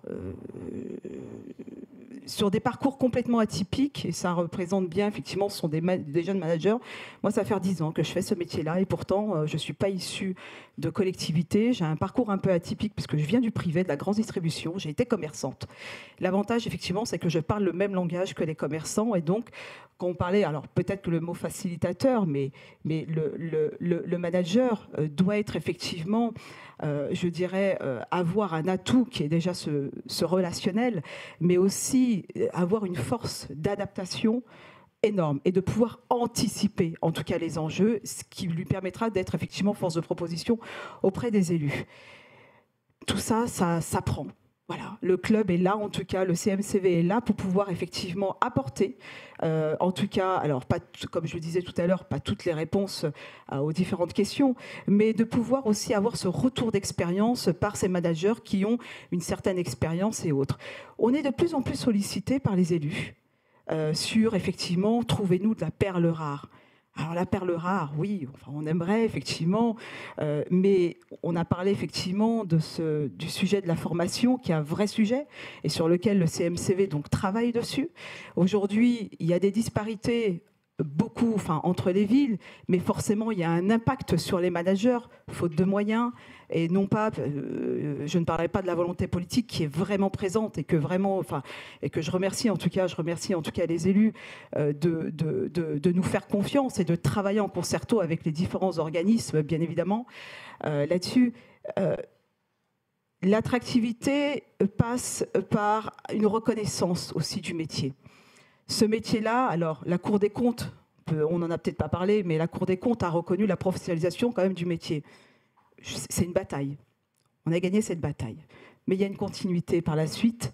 Bien évidemment, les chiffres parlent effectivement d'eux-mêmes sur la valorisation de ce métier-là. Il y a une demande de reconnaissance de ce métier à la fin du slide. Arnaud donc, l'a bien présenté. Aujourd'hui, le manager, c'est un couteau suisse. Excusez-moi de m'exprimer ainsi, mais c'est un vrai couteau suisse qui permet de fédérer entre l'acteur économique, puisque c'est un métier de terrain, et ça, il ne faut pas l'oublier. Un manager qui passe, je dirais, 95% de son temps derrière son bureau, pour moi, c'est un manager qui fait mal son job. Voilà. Aujourd'hui, un manager doit être essentiellement sur le terrain, bien évidemment, et doit faire effectivement ce lien avec l'acteur économique et bien évidemment toute cette volonté politique. Voilà, et d'apporter et d'être force de proposition. Je sais, je parle beaucoup, mais je peux en dire tellement sur ce métier, mais qui est un métier qui est extrêmement passionnant, parce que nous mettons toujours l'humain au centre de tout. Et c'est la clé du succès. Et l'humain permet effectivement de pouvoir acquérir cette cohésion et de pouvoir fédérer. On parle de l'acteur économique, mais il est aussi en lien avec les habitants, puisque l'objectif premier, c'est de pouvoir répondre aux attentes et aux besoins des administrés, entre autres, accompagné bien sûr de cette volonté politique. Merci beaucoup Myriam. Alors, je suis désolée, c'est frustrant. Hein, mais je sais. On a pris un petit peu de retard et on a retrouvé la connexion avec Monsieur Ledière. Donc je le remercie de sa patience. Je lui passe tout de suite la parole. On parlait de la volonté politique et voilà. Donc voilà, je vous passe la main. Retour d'expérience. Est-ce que vous vous retrouvez dans les différentes conclusions qui ont été évoquées, les leviers peut-être qui se dessinent? Je vous laisse nous faire part de votre retour d'expérience. Merci. Merci, bonjour à toutes et à tous. Excusez-moi pour ces problèmes de connexion. Je vais rebondir sur les propos qu'a tenus Mme Travelsi à la fin. Effectivement, on se rend compte de la pertinence, en tout cas, du poste de manager de commerce dans nos villes. Nous, on a été accompagnés pendant 2 ans à Sablé et on remercie la Banque des Territoires. Donc, on sait que ce dispositif ne va pas se poursuivre de financement avec la Banque des Territoires, mais on doit les remercier pour ce qu'ils ont fait pour nos villes pendant ces moments-là. En plus, je suis inscrit, la ville de Sablé est inscrite dans le dispositif Action Cœur de Ville, donc ça n'a fait que renforcer en fait cette politique de commerce qu'on a voulu développer dans nos centres-villes. Il y a peut-être un point, alors comme j'ai été coupé, j'ai pas tout entendu, mais il y a un point quand même qui est extrêmement important. Alors, je reprends l'expression qu'un manager de commerce doit être un vrai couteau suisse, c'est vrai. Il doit apprendre aussi à travailler avec les autres services des collectivités, ce qui est loin d'être simple, parce qu'on a beau parler de transversalité dans nos collectivités, eh bien aujourd'hui, on va le dire clairement, mais c'est qu'un mot. Hein. Si ça fonctionnait, ça se saurait. Même en haut de l'État, on nous demande de travailler en transversalité, mais on voit bien qu'eux aussi travaillent toujours en silo et ils vont encore travailler longtemps en silo, hélas. Ça, c'est une appréciation tout à fait personnelle, mais c'est ce qu'on vit. Et ce n'est pas que le commerce, au final, aujourd'hui. Ça a un impact, si on veut redynamiser nos centres-villes, ce n'est pas qu'une devanture commerciale ou ce n'est pas simplement une boutique. C'est qu'il va falloir qu'on travaille sur l'habitat, la rénovation de l'habitat. Donc ça va être un travail qu'on va faire avec, évidemment, les propriétaires de certains logements. Et souvent on dit, bah oui, votre centre-ville, ça avance pas, ou il y a moins de commerce. Bah oui, mais si l'attractivité d'habitat déjà n'est pas positive, ça n'aide pas non plus à l'implantation de commerce. Donc il faut qu'on en soit tous bien conscients. Et puis il y a un point important. On parle du commerce, mais je pense qu'on ne parle pas assez des commerçants. Et ça va être un sujet aussi. Parce que les commerçants nous demandent beaucoup, et à juste titre. C'est une crise qui est difficile. On le voit bien depuis la crise Covid, qui a amplifié les difficultés. Mais aujourd'hui, les commerçants, il faut aussi qu'eux se mettent dans ce dispositif et dans cette dynamique. C'est-à-dire que les collectivités aujourd'hui ne peuvent pas tout porter, ne peuvent pas tout apporter dans nos villes. On a besoin de travailler, je dirais, de front et ensemble. Moi, la ville de Sablé, on a une association de commerçants qui est en sommeil. Et ils viennent nous voir en nous demandant qu'est-ce que vous allez faire pour nous? Parce que déjà, entre eux, ils n'arrivent pas à travailler. Et je pense qu'aujourd'hui, on a tellement d'attentes par rapport à un manager de commerce que ça ne simplifie pas leur tâche non plus, qui est déjà complexe à la base. Donc, il va falloir qu'il y ait une réflexion. On parle de l'ouverture. Moi, c'est une ville plutôt ouvrière, Sablé-sur-Sarthe. C'est les 3-8. On leur a dit, les grandes surfaces, hélas, les galeries marchandes sont ouvertes entre midi et 2. Elles ont du monde. Quand vous expliquez ça à des commerçants de centre-ville, qu'il faudrait peut-être des jours d'ouverture entre midi et 2, ça peut ramener aussi l'attractivité en centre-ville, ils sont plutôt récalcitrants quand on leur explique. Donc, je pense qu'aujourd'hui, on a, nous, cette capacité, en tout cas, à vouloir avancer sur le sujet, mais on n'avance pas à la même vitesse avec ceux qui sont les premiers acteurs, c'est-à-dire les commerçants. Alors, il y en a qui sont force de proposition, qui veulent avancer, et puis il y en a d'autres qui pensent que de toute façon, c'est comme ça, et les choses n'avanceront pas plus, n'avanceront pas mieux. Et je pense que ce sujet, en tout cas, du commerçant et de l'évolution du métier de commerçant, va falloir qu'il soit au centre aussi des préoccupations premières de l'avenir de nos territoires. Et pas seulement d'attendre que les collectivités ou les soutiens qu'on peut avoir, comme la Banque des Territoires nous l'a fait pour nous soutenir dans ce poste de manager de commerce, on ne peut pas attendre seulement des collectivités ou des organismes à côté. On a besoin aussi que ceux qui sont en première ligne se remettent en question sur certains sujets. Merci Monsieur Ledière de ce témoignage. Alors justement, je vais me tourner maintenant vers vous, Pierre. Votre association fédère 600 élus parlementaires mobilisés sur la revitalisation des centres-villes. Est-ce que, on évoquait un peu la prise de conscience des élus sur la question de travailler le commerce, du rôle du manager. C'est quelque chose que vous partagez, constatez? Bonjour à tous. Allez, c'est vert. Bonjour à tous. D'abord, un grand merci à Heidi pour cette étude qui est passionnante. Un grand merci aussi à Dominique Concile parce que je trouve que c'est bien que l'État se mobilise et que des gens comme vous, qui êtes très prises en tant que directrice d'Action Cœur de Ville et Petites Villes de demain, soyez à nos côtés aujourd'hui. Et je ne sais pas si je vois Michel-François Delannoy, mais c'est quand même quand la Banque des Territoires et la Caisse des dépôts a réfléchi un peu de ce qu'on pouvait faire pour le centre-ville avec le système coûts humains. Parce que là, on n'est pas sur les centres commerciaux qui sont des grosses locomotives pour aider le centre-ville à revivre. Là, c'était comment on travaille par rapport au centre-ville.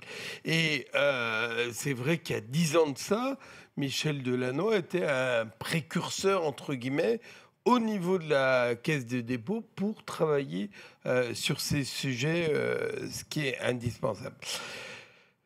Deuxième chose, notre association, oui, elle représente les élus locaux et elle est, comme le disait Arnaud, elle est aujourd'hui l'employeur de maximum de managers. Et c'est vrai que le manager, et Myriam l'a bien dit, est indispensable pour les élus locaux. On s'en aperçoit de plus en plus. Ça fait un peu plus de 20 ans que ça existe. C'était Bayonne qui a été précurseur sur ce système avec l'Office du tourisme et tout. Et pour nous, c'est hyper fragile. Le commerce et le commerçant est le premier porte-parole, finalement, du maire, etc. Donc là, on a vu, il y a 20 ans de ça, on parlait du centre-ville et tout. C'était mort, hein. Quand j'ai créé la SOS, on disait que c'était mort. Et puis finalement, on voit qu'il y a un regain par rapport au centre-ville. Alors tout est en train, c'est un bouleversement total, mais vraiment il y a un regain. Et comme le disait monsieur le maire tout à l'heure de Sablé sur Sarthe, eh bien, le centre-ville, c'est toute une alchimie. Bien entendu qu'il y a le commerce qu'on voit, mais il y a la partie du logement, il y a la partie de la mobilité, la piétonisation, etc., etc. Alors, il y a 2-3 choses que je tiens à appuyer. Le premier point, tu en as parlé, la reconnaissance du métier. Et la reconnaissance du métier, l'État ne peut pas reconnaître le métier sans un code ROM. Ça veut dire qu'on doit avoir un code officiel et on recherche ce style de profil, une secrétaire, un code ROM, tout le monde a un code ROM, sauf le manager de commerce. Donc je pense que là, la deuxième chose sur la formation, la Banque des Territoires dit maintenant je m'engage là-dessus. Donc d'abord un grand merci parce que 2 ans de salaire, ça a permis à certains maires, je crois que tu disais que 67%, Arnaud, des maires n'auraient pas recruté. Et maintenant, 69% ont pérennisé l'emploi. Ils repartent sur 2 ans. Mais c'est important, c'est important. Et donc, je pense qu'au niveau des métiers, un recrutement massif comme on l'a vu ne peut pas se faire sans former les gens. Mais la formation, comme on le dit, c'est un peu un mouton à 4 pattes, le manager de commerce. Et donc, je pense qu'il faut plusieurs niveaux de formation. On a le niveau 1, le niveau 2, niveau 3, niveau 4. Voilà. Ça me paraît important peut-être sur la formation. Ça permet au moment du recrutement de dire on a 2 niveaux, 3 niveaux, on a le commerce, on a les lois, etc. La troisième chose, et là, c'est l'État et la DGE que j'avais eu au téléphone, sur aujourd'hui, la Banque des Territoires met du pognon, continue à mettre du pognon, parce qu'ils ont payé quand même pendant 2 ans le manager de commerce, et aujourd'hui, ils nous proposent de former ces gens-là. Là, aujourd'hui, je pense que les régions ont besoin, et ça aiderait également, Myriam, les gens du métier, voilà, parce que nous, on est employeurs, c'est cette partie du super manager qui est en région, ou à la CCI région, mais peut-être en région parce que ça permet de pérenniser le poste, parce que les régions ont aujourd'hui un peu d'argent, mais il faut que l'État montre l'exemple, le ministère du Commerce, en disant on investit sur un super manager qui est au courant de ce qui se passe à Paris, les nouvelles lois, etc. Et donc qui peut redescendre l'information aux managers de centre-ville et de commerce sur les communes. Voilà un peu les grands axes que je tenais à passer. Je pense que ce qui est important, c'est les 98%. C'est un peu le Brexit. On se croirait en Union soviétique. Je ne sais pas si on parle encore de Russie. Mais voilà, 98% des élus, des maires, considèrent que c'est indispensable. Donc pour nous, c'est indispensable. Ça fait 20 ans qu'on travaille dessus. Et je pense que au niveau de notre association d'élus et de parlementaires, voilà, ça fait partie de la volonté politique des maires. C'est aujourd'hui, on a un manager, mais le manager, on n'embauche pas un manager. Il faut le former, il faut l'équiper, il faut qu'il travaille avec des personnes. Et quand je dis que c'est un sujet sensible, c'est très sensible pour nous, les élus, aujourd'hui. Voilà. Merci beaucoup, Pierre. Je vais vous remercier tous les trois. Je ne sais pas si on a peut-être le temps pour une petite question, parce que sinon, ce serait quand même assez frustrant. Il y en a une dans la salle.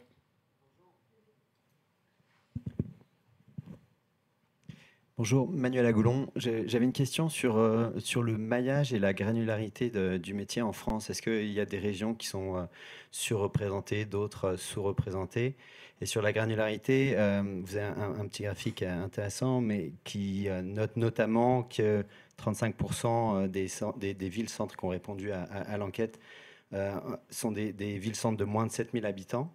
Et ça descend jusqu'à combien? Est-ce qu'il y a un seuil minimum? Est-ce que les villes de 2000 habitants sont représentées, ou les intercommunalités de 2000 habitants sont représentées ou pas? La géographie du management de commerce? Oui. Bon, ce dispositif, il a été proposé, Michel François l'a introduit, aux collectivités, aux territoires engagés dans les 2 programmes, Action Cœur de Ville, Petite Ville de demain.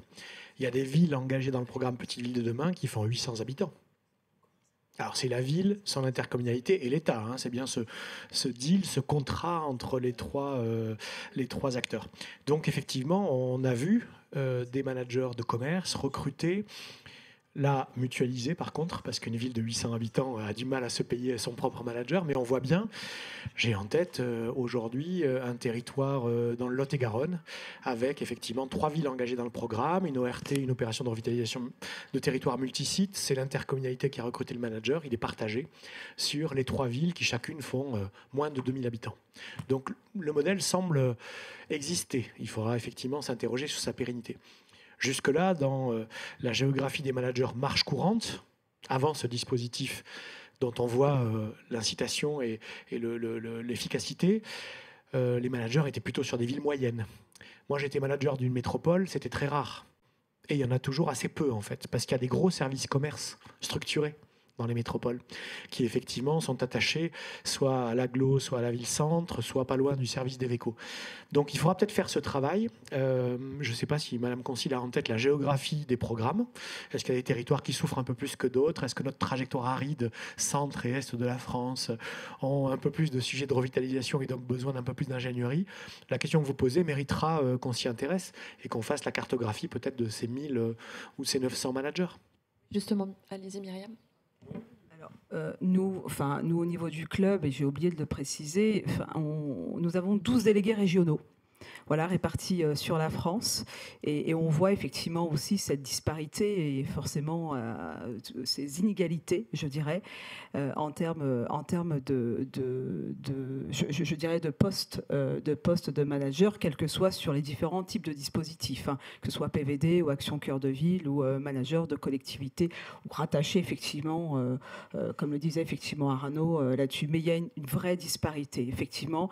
Mais j'en profite, qui est extrêmement important, et je remercie en tout cas les managers en tout cas du club, parce que je le dis, nous œuvrons tous bénévolement très clairement là-dessus, et nous essayons en tout cas de faire vivre ce métier et de pouvoir aussi le transmettre. Voilà, c'était une petite parenthèse qui me permettait effectivement de rebondir sur votre question. Juste le territoire où il y a le moins de managers, où on sent quand même que c'est plus dur, c'est la Bretagne. C'est marrant, hein, oui, bien sûr, on en a, nous aussi, on a des membres, mais c'est vrai que la Bretagne a plus de difficultés que le Sud, par exemple, le Sud-Est, alors, ou le Sud-Ouest, voilà. On avait une dernière question, monsieur. Oui, bonjour. Nadir Awad de l'ANRU, l'Agence nationale pour l'innovation urbaine. Donc, c'était moins des questions qu'un partage, enfin un retour d'expérience, et puis ça peut peut-être faire le lien aussi avec la deuxième partie de la matinée, qui sont les perspectives. Donc, 3-4 points que je voulais partager avec vous, c'est déjà dire que le commerce est vraiment une problématique majeure en rénovation urbaine. C'est à peu près sur le développement économique, évidemment. C'est un enjeu de résilience, c'est un enjeu économique et social. Il y a à peu près 200 quartiers, 200-250 quartiers dans lesquels le sujet du commerce, c'est un sujet important et participe à la vie de quartier, commerce de proximité, lien avec l'habitat, etc. Alors, les problématiques que j'ai trouvées communes avec avec ces managers-là, nous, on les a regroupés en 3 grandes familles. Tout ce qui relève du montage et du financement des opérations. Donc là, ça pose la question effectivement enfin, tout un tas de questions, notamment par exemple des foncières de territoire. Ça pose la question du lien avec le projet urbain. Là aussi, avec tout un tas de questions, notamment le temps long de la rénovation urbaine et puis le temps plus court du commerce, les questions d'accessibilité, comme vous l'avez dit, etc. Et puis toute une sphère de questions autour du modèle économique, de l'accompagnement des commerçants, qui sont peut-être pas tous en capacité de changer leur offre, et puis la répartition, la composition de cette offre commerciale, avec là aussi, ça pose la question des fondamentaux économiques, des zones de chalandise, est-ce que j'ai assez de clients ou pas sur un territoire, et voilà. Alors, il y a quand même des choses qui se passent bien, parce qu'on va sortir un guide des bonnes pratiques, avec des questions-réponses assez opérationnelles et assez concrètes pour les acteurs de territoire, qu'on espère sortir pour la rentrée, avec beaucoup de retours d'expérience issus du premier programme de rénovation urbaine.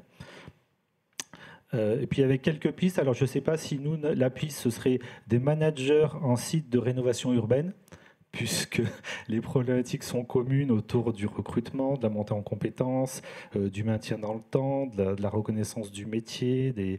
On a besoin aussi d'animateurs opérationnels. Et puis évidemment, ça pose la question de qui finance les postes. Donc par rapport à ce document et puis au sujet qui est nécessairement transversal et multipartenarial, hein, le commerce, puisque ça pose la question du lien avec les collectivités de tout niveau, le public, le privé, etc.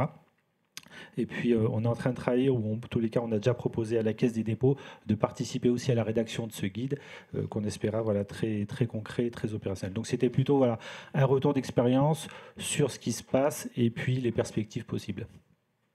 Merci beaucoup pour cet éclairage. Alors, on a évoqué justement au cours de la matinée le rôle des acteurs consulaires, de l'État, de la Banque des Territoires pour travailler collectivement sur ces différents axes de développement pour la profession des managers. Et du coup, je vais les inviter à me rejoindre sur scène en remerciant au passage tous les 3, Arnaud, Myriam et Pierre, pour leur contribution.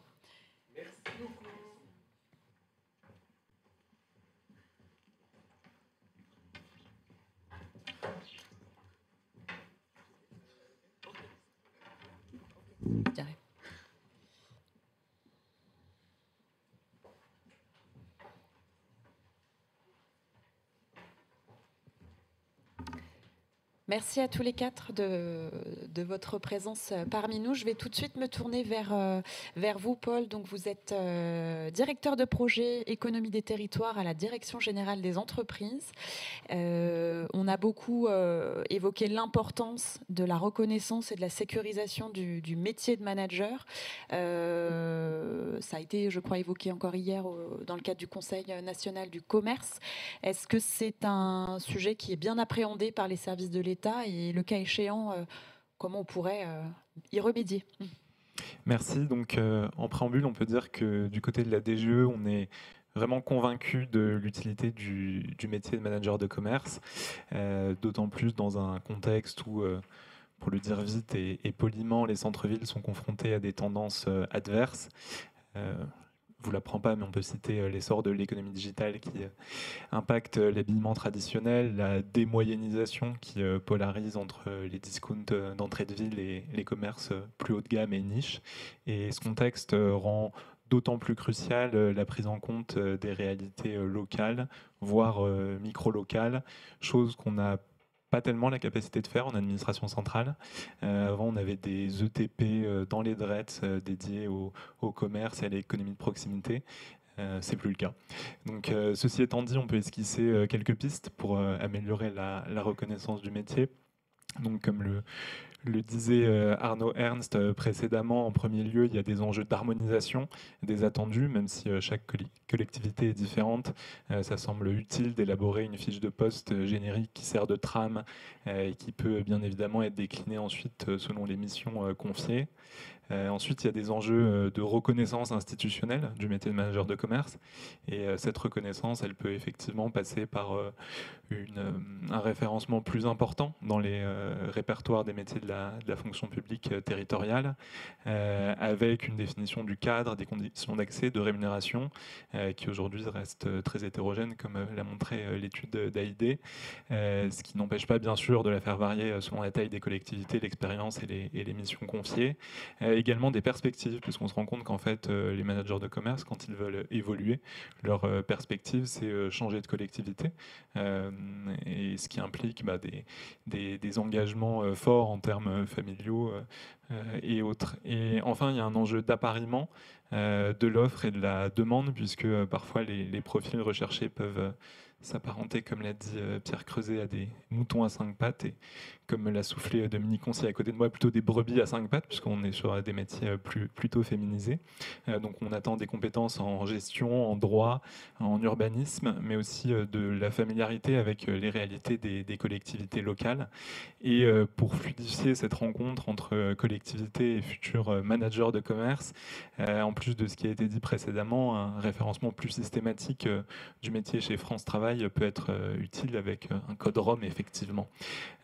Et donc là-dessus, côté DGE et côté État, à quoi on peut s'engager? Donc on peut déjà s'engager à être un point de contact au sein de l'administration pour réceptionner certaines demandes et faire le lien en interministériel, et aussi pour essayer d'impulser une dynamique transversale et non travailler en silo, comme l'a mentionné le maire de Sablé. Merci beaucoup. Jean-Baptiste Mangui, vous représentez le réseau des CCI, alors où justement on a évoqué le rôle des CCI pour accompagner les métiers de manager. Qu'est-ce qui pourrait aussi être fait pour davantage les mettre en réseau et peut-être mieux les connecter au tissu économique de leur territoire ? Alors merci beaucoup d'abord pour votre invitation. On est ravis de nouveau de pouvoir intervenir dans le cadre du Hub des territoires. Je vais peut-être développer mon propos en plusieurs points avec une idée quand même. On a beaucoup parlé de verticalité finalement, l'État vis-à-vis des territoires, toutes les conditions juridiques, RH, etc. Tout ça est très vertical. Nous, on a la conviction qu'il y a de la verticalité, il y a de l'horizontalité. C'est le partenariat. Parce que les territoires sont différents, parce que les enjeux de commerce sont différents. Vous l'avez dit, monsieur, sur la nécessité d'avoir des partenaires publics et privés, etc. Et l'expérience qu'on a dans le réseau consulaire, c'est que on a des commerçants face à nous qui sont des chefs d'entreprise très pragmatiques et ils ont besoin de réponses très opérationnelles. ils ne voient pas forcément en face d'eux un interlocuteur qui est contractuel, qui est titulaire, qui a telle formation, tel profil en fait. Ils sont face à des problématiques d'implantation, de pérennisation, de transmission également, et donc ils attendent des réponses très opérationnelles. On en parlait la semaine dernière sur les foncières, la question du temps pour ces chefs d'entreprise, elle est essentielle. Un temps trop long, trop administratif, a des conséquences sur l'activité du commerce et donc sur les résultats que les acteurs du commerce institutionnel peuvent avoir. Ce partenariat, le réseau consulaire, il y a évidemment toute sa place parce que en vrai c'est son ADN. Nous sommes un établissement public donc sous la tutelle de l'État et de la DGE, donc on a une vocation de service public, mais nous sommes un réseau consulaire constitué de commerçants. Je rappelle que sur les élus consulaires, près de 1200 sont des commerçants eux-mêmes. Donc c'est important, on a ça dans notre ADN, les accompagner, les aider, etc. Parmi les collaborateurs du réseau, parmi les 14 000 collaborateurs, plus de 500 collaborateurs sont des conseillers commerce dédiés. Et donc, la mise en relation est nécessaire et le réseau des CCI joue son rôle pleinement. Et ce n'est pas du tout incompatible avec la position du manager de commerce. Les CCI travaillent régulièrement avec eux, avec les collectivités territoriales. Je vais donner peut-être 2 points de contexte. On a le réseau CCI a accompagné plus d'1,2 million de chefs d'entreprise et de projets d'entrepreneuriat l'année dernière. Donc c'est vous dire que pour la situation du commerce et donc pour le renforcement ou le fait que les managers de commerce ou de centre-ville ou autre, trouvent une place et une efficacité. Évidemment, nous, on est là, on est présent, on est implanté, on est reconnu et on est tout à fait capable d'accompagner davantage les managers de commerce. On a réalisé, deuxième point, une étude à la fin de l'année dernière avec le CDCF sur la perception des commerçants de leur territoire, des élus, etc. Qu'est-ce qui ressort ? Il ressort que, d'abord, 3/4 des commerçants sont impliqués dans la vie de leur commune. Donc il y a vraiment une appétence des commerçants pour les acteurs territoriaux. Et en fait, 59% placent le dialogue mairie, union de commerçants et CCI comme la première priorité. Donc à partir de là, on voit bien que l'enjeu partenarial, il est très fort. Et le manager de commerce, une fois la verticalité réglée, trouvera sa pleine efficacité et sa place vraiment définitive dans l'horizontalité. Moi, je crois beaucoup au fait de renforcer ce qui existe déjà parce que ça a fait ses preuves. On a des partenariats qui existent. Je vais prendre l'exemple, on en parlait la semaine dernière, de la Charente, à Cognac. Il y a une foncière qui a été créée. Les CCI et la CCI Nouvelle-Aquitaine accompagnent dans le cadre d'une convention avec la Banque des Territoires. Évidemment, ils ont travaillé avec le manager de proximité. Donc d'un point de vue métier, il y a beaucoup d'interactions. Ce n'est pas incompatible, mais il ne faut pas oublier que le réseau consulaire, notamment sous la tutelle de l'État, est là pour apporter des solutions, des accompagnements, ça a été dit. Et tout cela peut se faire de manière très positive et lorsque ça se fait comme ça, c'est-à-dire aider le manager de commerce dans l'animation, assumer notre rôle dans l'accompagnement, alors on produit des résultats et sur le terrain, et c'est vraiment pour ce public de commerçants la notion de pragmatisme et de terrain est essentiel, c'est là où on trouve toute l'efficacité. Et puis sur l'animation, sur les bonnes pratiques, sur la mutualisation des idées et des actions, on développe aussi beaucoup de choses en lien avec les managers de commerce. Je vais prendre quelques exemples. En Nouvelle-Aquitaine, encore, le réseau Manacom a été développé, prévoit des outils d'accompagnement. Bon, je sais pas s'il faut une solution unique, centralisée pour l'État. Il y a certainement besoin de référentiels, c'est indéniable, d'un point de vue personnel, etc. Mais il faut croire aussi dans la capacité des acteurs locaux à produire eux-mêmes leurs ressources et leurs forces. Moi, j'y crois beaucoup. Le réseau des CCI est un réseau qui fonctionne aussi beaucoup comme ça. On a des guides méthodologiques qui ont été développés dans d'autres régions, notamment Auvergne-Rhône-Alpes. Et le réseau, une formation est prévue à la CCI Aix-Marseille-Provence fin 2024, début 2025, pour privilégier justement la formation continue des agents. Il me semble qu'on a déjà tous les outils pour répondre à l'enquête qui a été produite par AID, que je salue, et toutes ces problématiques. Il y a certainement besoin de réassurance sur le profil du métier, sur la professionnalisation, ça c'est indéniable, même peut-être le terme, hein, est-ce que c'est un manager de centre-ville, un manager de commerce, un facilitateur, que sais-je, etc. Mais ça, c'est la verticalité. Et vraiment, d'un point de vue de l'action, de l'efficacité de l'action, de la performance pour ces métiers et donc pour les commerçants, parce que c'est eux qui attendent derrière, je pense qu'il faut ne pas élever les acteurs les uns par rapport aux autres. Ce n'est pas une logique de silo, ça a été dit. Les partenariats doivent exister. Chacun son métier et sa spécialité aussi, c'est très important. L'enquête le dit très bien, hein. La grande majorité des managers sont prioritairement sur l'animation, avec une attente par rapport à ça, et c'est pas rien, ça veut dire qu'il y a un manque, et voilà, moins sur l'accompagnement qui est de toute façon notre cœur de métier. Donc on a un écosystème qui existe, avec un certain nombre de métiers, il faut juste peut-être mieux renforcer, mieux expliquer, et comme ça on pourra mieux accompagner et donc avoir de bons résultats. Merci beaucoup Jean-Baptiste. On va peut-être se réserver un petit temps pour prendre quelques questions du chat. Marie ?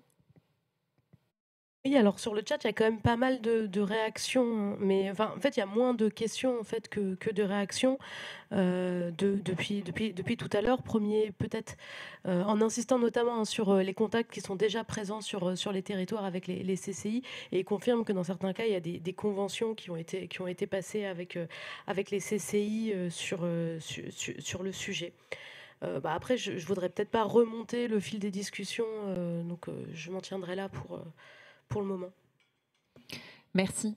On a évoqué la nécessité de renforcer le volet formation, pour reprendre l'expression de Myriam, pour voilà, un peu outiller ce couteau suisse qu'est le manager de commerce sur son territoire. Alors justement, je vais me tourner vers Frédéric pour ce que pourrait faire la Banque des territoires pour accompagner cette montée en compétences des managers sur les différentes briques que pourrait constituer leur métier.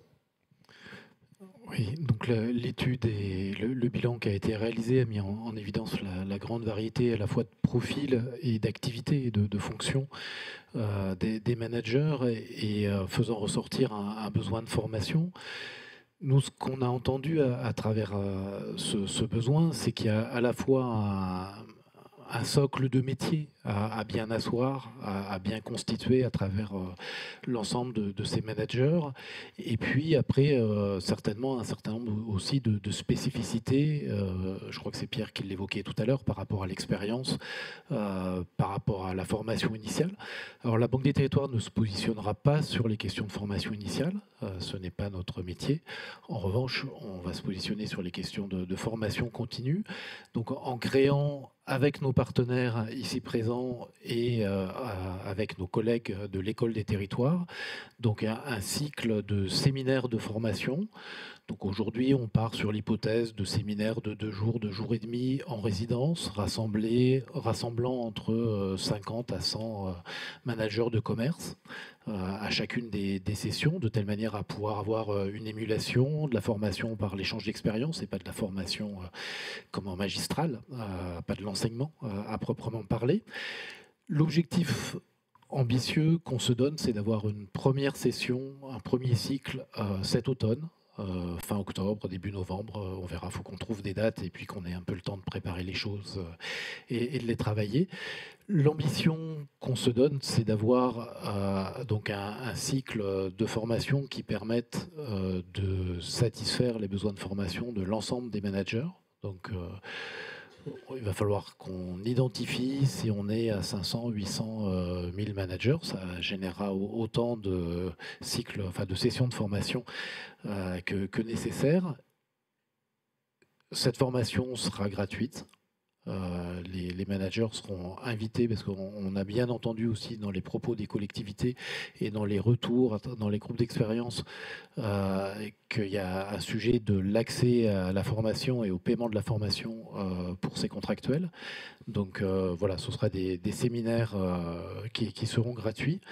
Et On aura, et là ça va me permettre de céder la parole à Dominique Concile, une attention particulière aussi à la question de l'environnement des managers de commerce. Quand je dis l'environnement, c'est la question des élus, des DGF, c'est-à-dire où se positionnent-ils dans les collectivités, comment ils sont positionnés, Jean-Baptiste Mengui l'indiquait par rapport au rôle des chambres consulaires, de telle manière à ce que chacun soit à sa place. Et là, on ne sera probablement pas dans ce cycle de formation que j'évoquais, mais dans des dispositifs à côté, en tout cas dans d'autres temps de formation avec d'autres interlocuteurs pour renforcer aussi cet environnement des managers.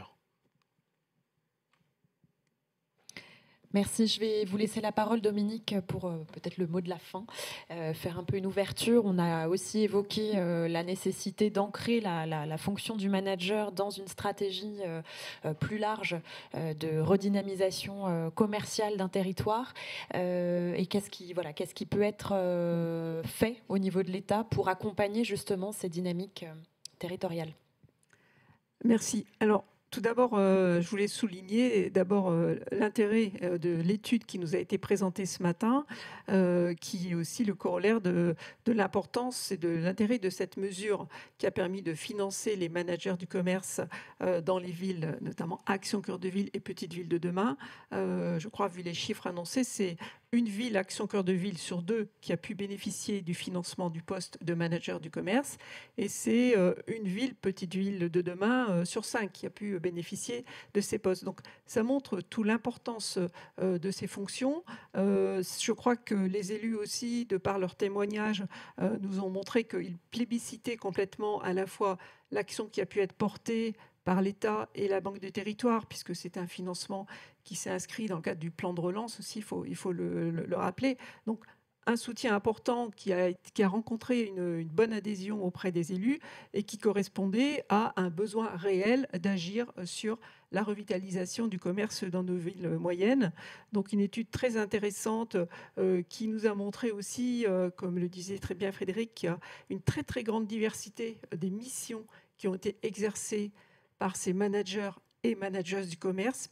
J'ouvre une petite parenthèse pour Arnaud parce que c'est important de rappeler l'importance de féminiser les titres et les fonctions parce que ça participe tout simplement de la visibilité des femmes dans l'espace public. Ça fait à peu près une 30-40 ans qu'on a des instructions. C'est important que les fonctionnaires aussi rappellent les instructions, disant que féminiser les titres et les fonctions, voilà, c'est pour la visibilité des femmes dans l'espace public. Et puis, sur un sujet où on a 60% des femmes qui occupent ces fonctions, c'est d'autant plus important.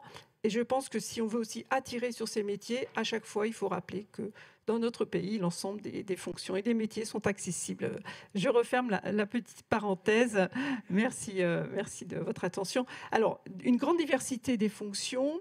Il faut rappeler aussi, mais Pierre Creuset l'a très bien dit, ainsi que le maire de Sablé, bien sûr qu'on ne peut pas s'intéresser au commerce seul et que tout ça ne fonctionne que si on a une stratégie globale en matière de ville. C'est un peu l'ADN des programmes Action Cœur de Ville et Petites Villes de demain que de préconiser une approche globale, un projet de territoire qui permet de travailler à la fois sur le commerce, mais aussi sur le logement, sur les aménagements urbains, sur les services publics, sur les modes de déplacement. Pour que les commerces vivent, il faut du flux, bien évidemment. Donc, c'est bien cette approche globale qui est importante et qu'il faut rappeler parce que ça participe aussi de ce qui permet d'être efficace, tout simplement, en matière de revitalisation du commerce. Donc, on l'a dit, une grande diversité des métiers, des types d'activités qui ont pu être exercées par les managers et managers du commerce. Ça répond aussi, je crois, à une très grande diversité des actions qui sont portées par les élus des maires, Action Cœur de Ville et Petites Villes de demain en matière de commerce. Le panel est très très large en termes d'actions mises en œuvre par les élus. Ça peut aller bien sûr des interventions de simple animation des commerçants, des associations de commerçants, mettre en place des événements pour pour attirer du monde dans les centres-villes. Ça peut être aussi définir une stratégie commerciale, aller jusqu'à acquérir le foncier, l'immobilier. Donc, une grande palette d'actions qui peuvent être portées. Et on se rend compte que dans les villes ACV et PVD, les maires sont très actifs, ingénieux, imaginatifs pour essayer de trouver des solutions afin de soutenir la stratégie commerciale dans les centres-villes. Alors, face à ça, quelle peut être l'action de l'État et que souhaitons-nous encourager dans un contexte, Paul l'a très bien rappelé, dans un contexte qui est quand même particulièrement difficile. Il y a une certaine aussi évolution du panier de consommation moyen, une baisse, une rétractation de la consommation. Si on se regarde les consommateurs, on a aussi dans le temps long une évolution importante des modes de consommation dans notre pays. Et je pense qu'il faut aussi s'intéresser à ce sujet. Bien sûr, il y a le e-commerce, mais il y a aussi le fait que dans les centres-villes, on vient davantage pour se distraire, pour aller au café, au restaurant. On voit bien que ce sont ces secteurs d'activité-là qui progressent beaucoup, et moins les secteurs de vente de biens. Une forte progression aussi de l'activité des services. Donc, de profondes évolutions dans le commerce qui affectent les centres-villes, aussi les zones commerciales. Et dans ce contexte, nous souhaitons, il est important, je pense que les services de l'État, bien sûr l'ANCT, en lien avec la DGE, puissent proposer une nouvelle offre de services pour les villes Action Cœur de Ville et aussi PVD, une nouvelle offre de services pour aider les maires qui souhaitent agir sur la revitalisation commerciale. C'est pour ça qu'on travaille en ce moment au niveau de la direction de programme, notamment Action Cœur de Ville, et on en parle souvent avec Frédéric, pour développer, là par exemple, le 2 avril, on va mettre en place un nouveau webinaire adressé aux chefs de projet Action Cœur de Ville pour parler justement des grandes tendances du commerce. Quelles sont les grandes tendances du commerce de centre-ville de demain et comment peut-on s'y adapter? On souhaite aussi mettre en place une formation non pas pour les managers du commerce, mais pour les chefs de projet ACV, pour tout simplement les aider à monter en compétences sur le sujet du commerce de centre-ville, comment on fait pour bien connaître les enjeux, comment on fait un diagnostic, quels sont les outils, comment avoir un plan d'action. Donc, revenir sur le sujet aussi du commerce de centre-ville en travaillant avec les chefs de projet. Et je trouve que ça s'inscrit en pleine complémentarité avec ce qu'a annoncé Frédéric sur la formation des managers du commerce. Donc nous, on va essayer d'appuyer sur la formation des chefs de projet Action Cœur de Ville et puis aussi sur la sensibilisation des élus à ces grandes évolutions. On souhaite aussi mobiliser le marché d'ingénierie de l'ANCT. Vous savez qu'il y a des prestations qui sont accessibles aux villes Action Cœur de Ville et Petites Villes de demain. Il y a notamment un lot sur le sujet de favoriser un développement économique et commercial équilibré. Donc, on souhaite que les villes ACV et PVD puissent profiter de ces prestations pour avancer sur les sujets commerce et puis aussi travailler sur un guide des bonnes pratiques, puisque je le disais tout à l'heure, une grande diversité de pratiques. Quand on regarde les territoires, quand on se déplace et quand on voit les actions qui sont remontées par le club des managers du commerce, mais aussi par Centre-Ville en Mouvement, il y a une très grande diversité de pratiques mises en œuvre dans les villes ACV, PVD, et on souhaite vraiment pouvoir les relayer, les diffuser, parce que c'est souvent des territoires, des villes et des élus eux-mêmes c'est là qu'on trouve aussi souvent des solutions, des bonnes pratiques qu'il nous revient de valoriser. Voilà, je terminerai là-dessus pour dire que le programme Action Cœur de Ville, mais avec ses partenaires, avec la Banque des Territoires, souhaite vraiment porter de nouvelles initiatives pour sensibiliser les élus, pour outiller les chefs de projet, pour agir face aux difficultés actuelles rencontrées sur le commerce de centre-ville. Donc on va essayer de renforcer notre action en ce sens avec nos partenaires et bien sûr avec la DGE. Un grand merci Dominique pour cet éclairage. Est-ce qu'on a le temps de prendre quelques questions, si jamais dans la salle ou en ligne il y en aurait? S'il n'y a pas de questions dans la salle, peut-être deux réactions sur le chat. D'abord, la première, donc les propos de Dominique Consil sur la féminisation ont été très largement salués par les participantes et les participants sur le chat. Peut-être deux remarques. En fait, votre intervention fait écho aux échanges qu'il y avait précédemment sur le fil de discussion, en insistant vraiment sur cette dimension transversale du métier et les difficultés associées à cette transversalité. À la fois dans les compétences, dans la temporalité du poste. En fait, il y a quelqu'un qui avait souligné que la difficulté à intégrer des missions en termes de planification était liée à la durée assez courte du poste, et donc l'enjeu aussi de prendre en compte les différents paramètres de la revitalisation des centres-villes, l'habitat, comme ça a été dit par le maire de Sablé, mais aussi les questions de stationnement, par exemple. Puis je terminerai peut-être par une suggestion des participants, en plus des éléments de formation qui ont été proposés, sur lesquels il y a eu de nombreux échanges, je l'ai dit. Voilà, peut-être la proposition d'une forme de mentorat entre des managers seniors déjà présents en collectivité ou mobilisés au niveau régional et des managers débutants qui pourraient bénéficier d'un appui ponctuel et de retour d'expérience sur la pratique du métier. Voilà. Merci beaucoup Marie, merci à tous les quatre. Du coup, on est parfaitement dans les temps, donc c'est génial. Un grand... Oui.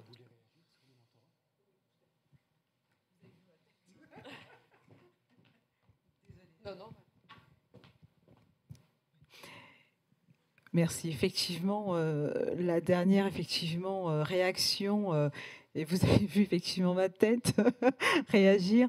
Au niveau donc du CMCV, on a ce rôle de mentorat, puisqu'on a aussi quand même quelques seniors, enfin même si effectivement on dépasse un peu la tranche d'âge, je dirais selon l'étude, sur lequel où on accompagne ces jeunes managers, et notamment lors de ces débuts de prise de fonction, prise de poste, et sur lequel où on les accompagne, et d'où l'outil Discord qu'on a mis en place, véritable, et qui fonctionne, alors qu'il y a un succès mais juste énorme.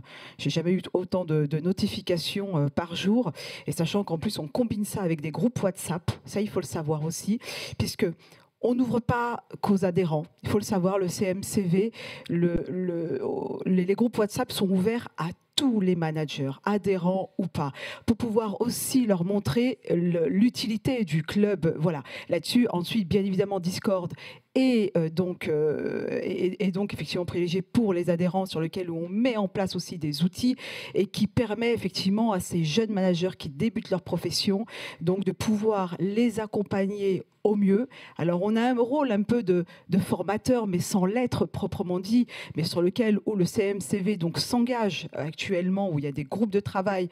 Et, enfin, je ne vais pas rentrer dans le détail, mais effectivement avec le CNFPT, parce que c'est entre autres, mais aussi avec des écoles privées pour pouvoir aussi permettre à ces managers de ressortir avec des qualifications, je dirais, diplômantes, entre autres, et avoir effectivement cette reconnaissance, parce qu'on parlait aussi de reconnaissance du métier, voilà, en tout cas par ces outils-là. Et juste, je me permets effectivement, et merci Madame Consil, effectivement, en tout cas de ce que vous pouvez donc apporter donc via effectivement l'NCNT, sur lequel nous travaillons donc de concerto, mais pas que, bien évidemment, avec tous les autres structures, les chambres consulaires, la DGE, bien évidemment, et sur lequel je me permets aussi de pouvoir intervenir. On travaille aussi, on est membre, en tout cas, pas membre, mais on fait partie du groupe du travail du CNC, du Conseil national de commerce, donc chapeauté donc par Olivier Grégoire, la ministre, et bien évidemment donc il y a donc Bruno Le Maire, sur lequel où nous remontons ces expériences de terrain, parce que effectivement, donc, Monsieur le maire de la Sarthe donc parlait de commerçants, mais bien évidemment, ce sont des acteurs économiques qui sont extrêmement importants, et sans ces acteurs-là économiques, le travail de manager serait forcément moindre, bien évidemment. Voilà, je m'arrête là. Merci beaucoup pour cette réaction, et donc merci à l'ensemble des participants, des intervenants pour leur active contribution à la fois dans toute la réalisation de ce travail brillamment réalisé par Arnaud, et puis pour la préparation de cette séquence aujourd'hui. Donc on a évoqué ce matin une forte mobilisation des inscrits. Alors je ne sais pas en ligne, mais je pense qu'on était 230. 230, donc voilà, qui s'est confirmé en tout cas au cours de cette matinée. Ça montre bien tout l'intérêt du rôle du manager, mais aussi peut-être toutes les attentes sur la suite. Et aussi, voilà, l'ensemble des partenaires ici présents témoignent bien le fait qu'une nouvelle page s'ouvre maintenant, voilà, pour mettre en place concrètement les recommandations qui découlent de ce travail d'évaluation, pour vous présenter dans les prochains mois, on l'espère, une feuille de route opérationnelle pour accompagner la montée en compétences des managers. Je tenais aussi à remercier nos 2 associations partenaires, donc l'association des petites villes de France et Villes de France, voilà, qui ont travaillé dans l'ombre à nos côtés pour mobiliser in extremis nos 2 élus que sont Monsieur Houlet et Monsieur Ledière, que je remercie encore à nouveau. Et puis maintenant, il n'y a plus qu'à. Très rapidement, oui, je reviens sur le sujet du guide. Je vous ai mis le lien là sur le support. Je crois que le lien de téléchargement a également été mis dans le fil de discussion de la matinée. Donc voilà, sur le site de la Banque des Territoires, vous pourrez retrouver en détail tous les éléments qui vous ont été présentés ce matin, ainsi qu'un replay de la séquence. Voilà. Et puis on aura plaisir, j'espère, à vous réunir à nouveau dans quelques mois autour de cette feuille de route partagée. Et encore merci à tous.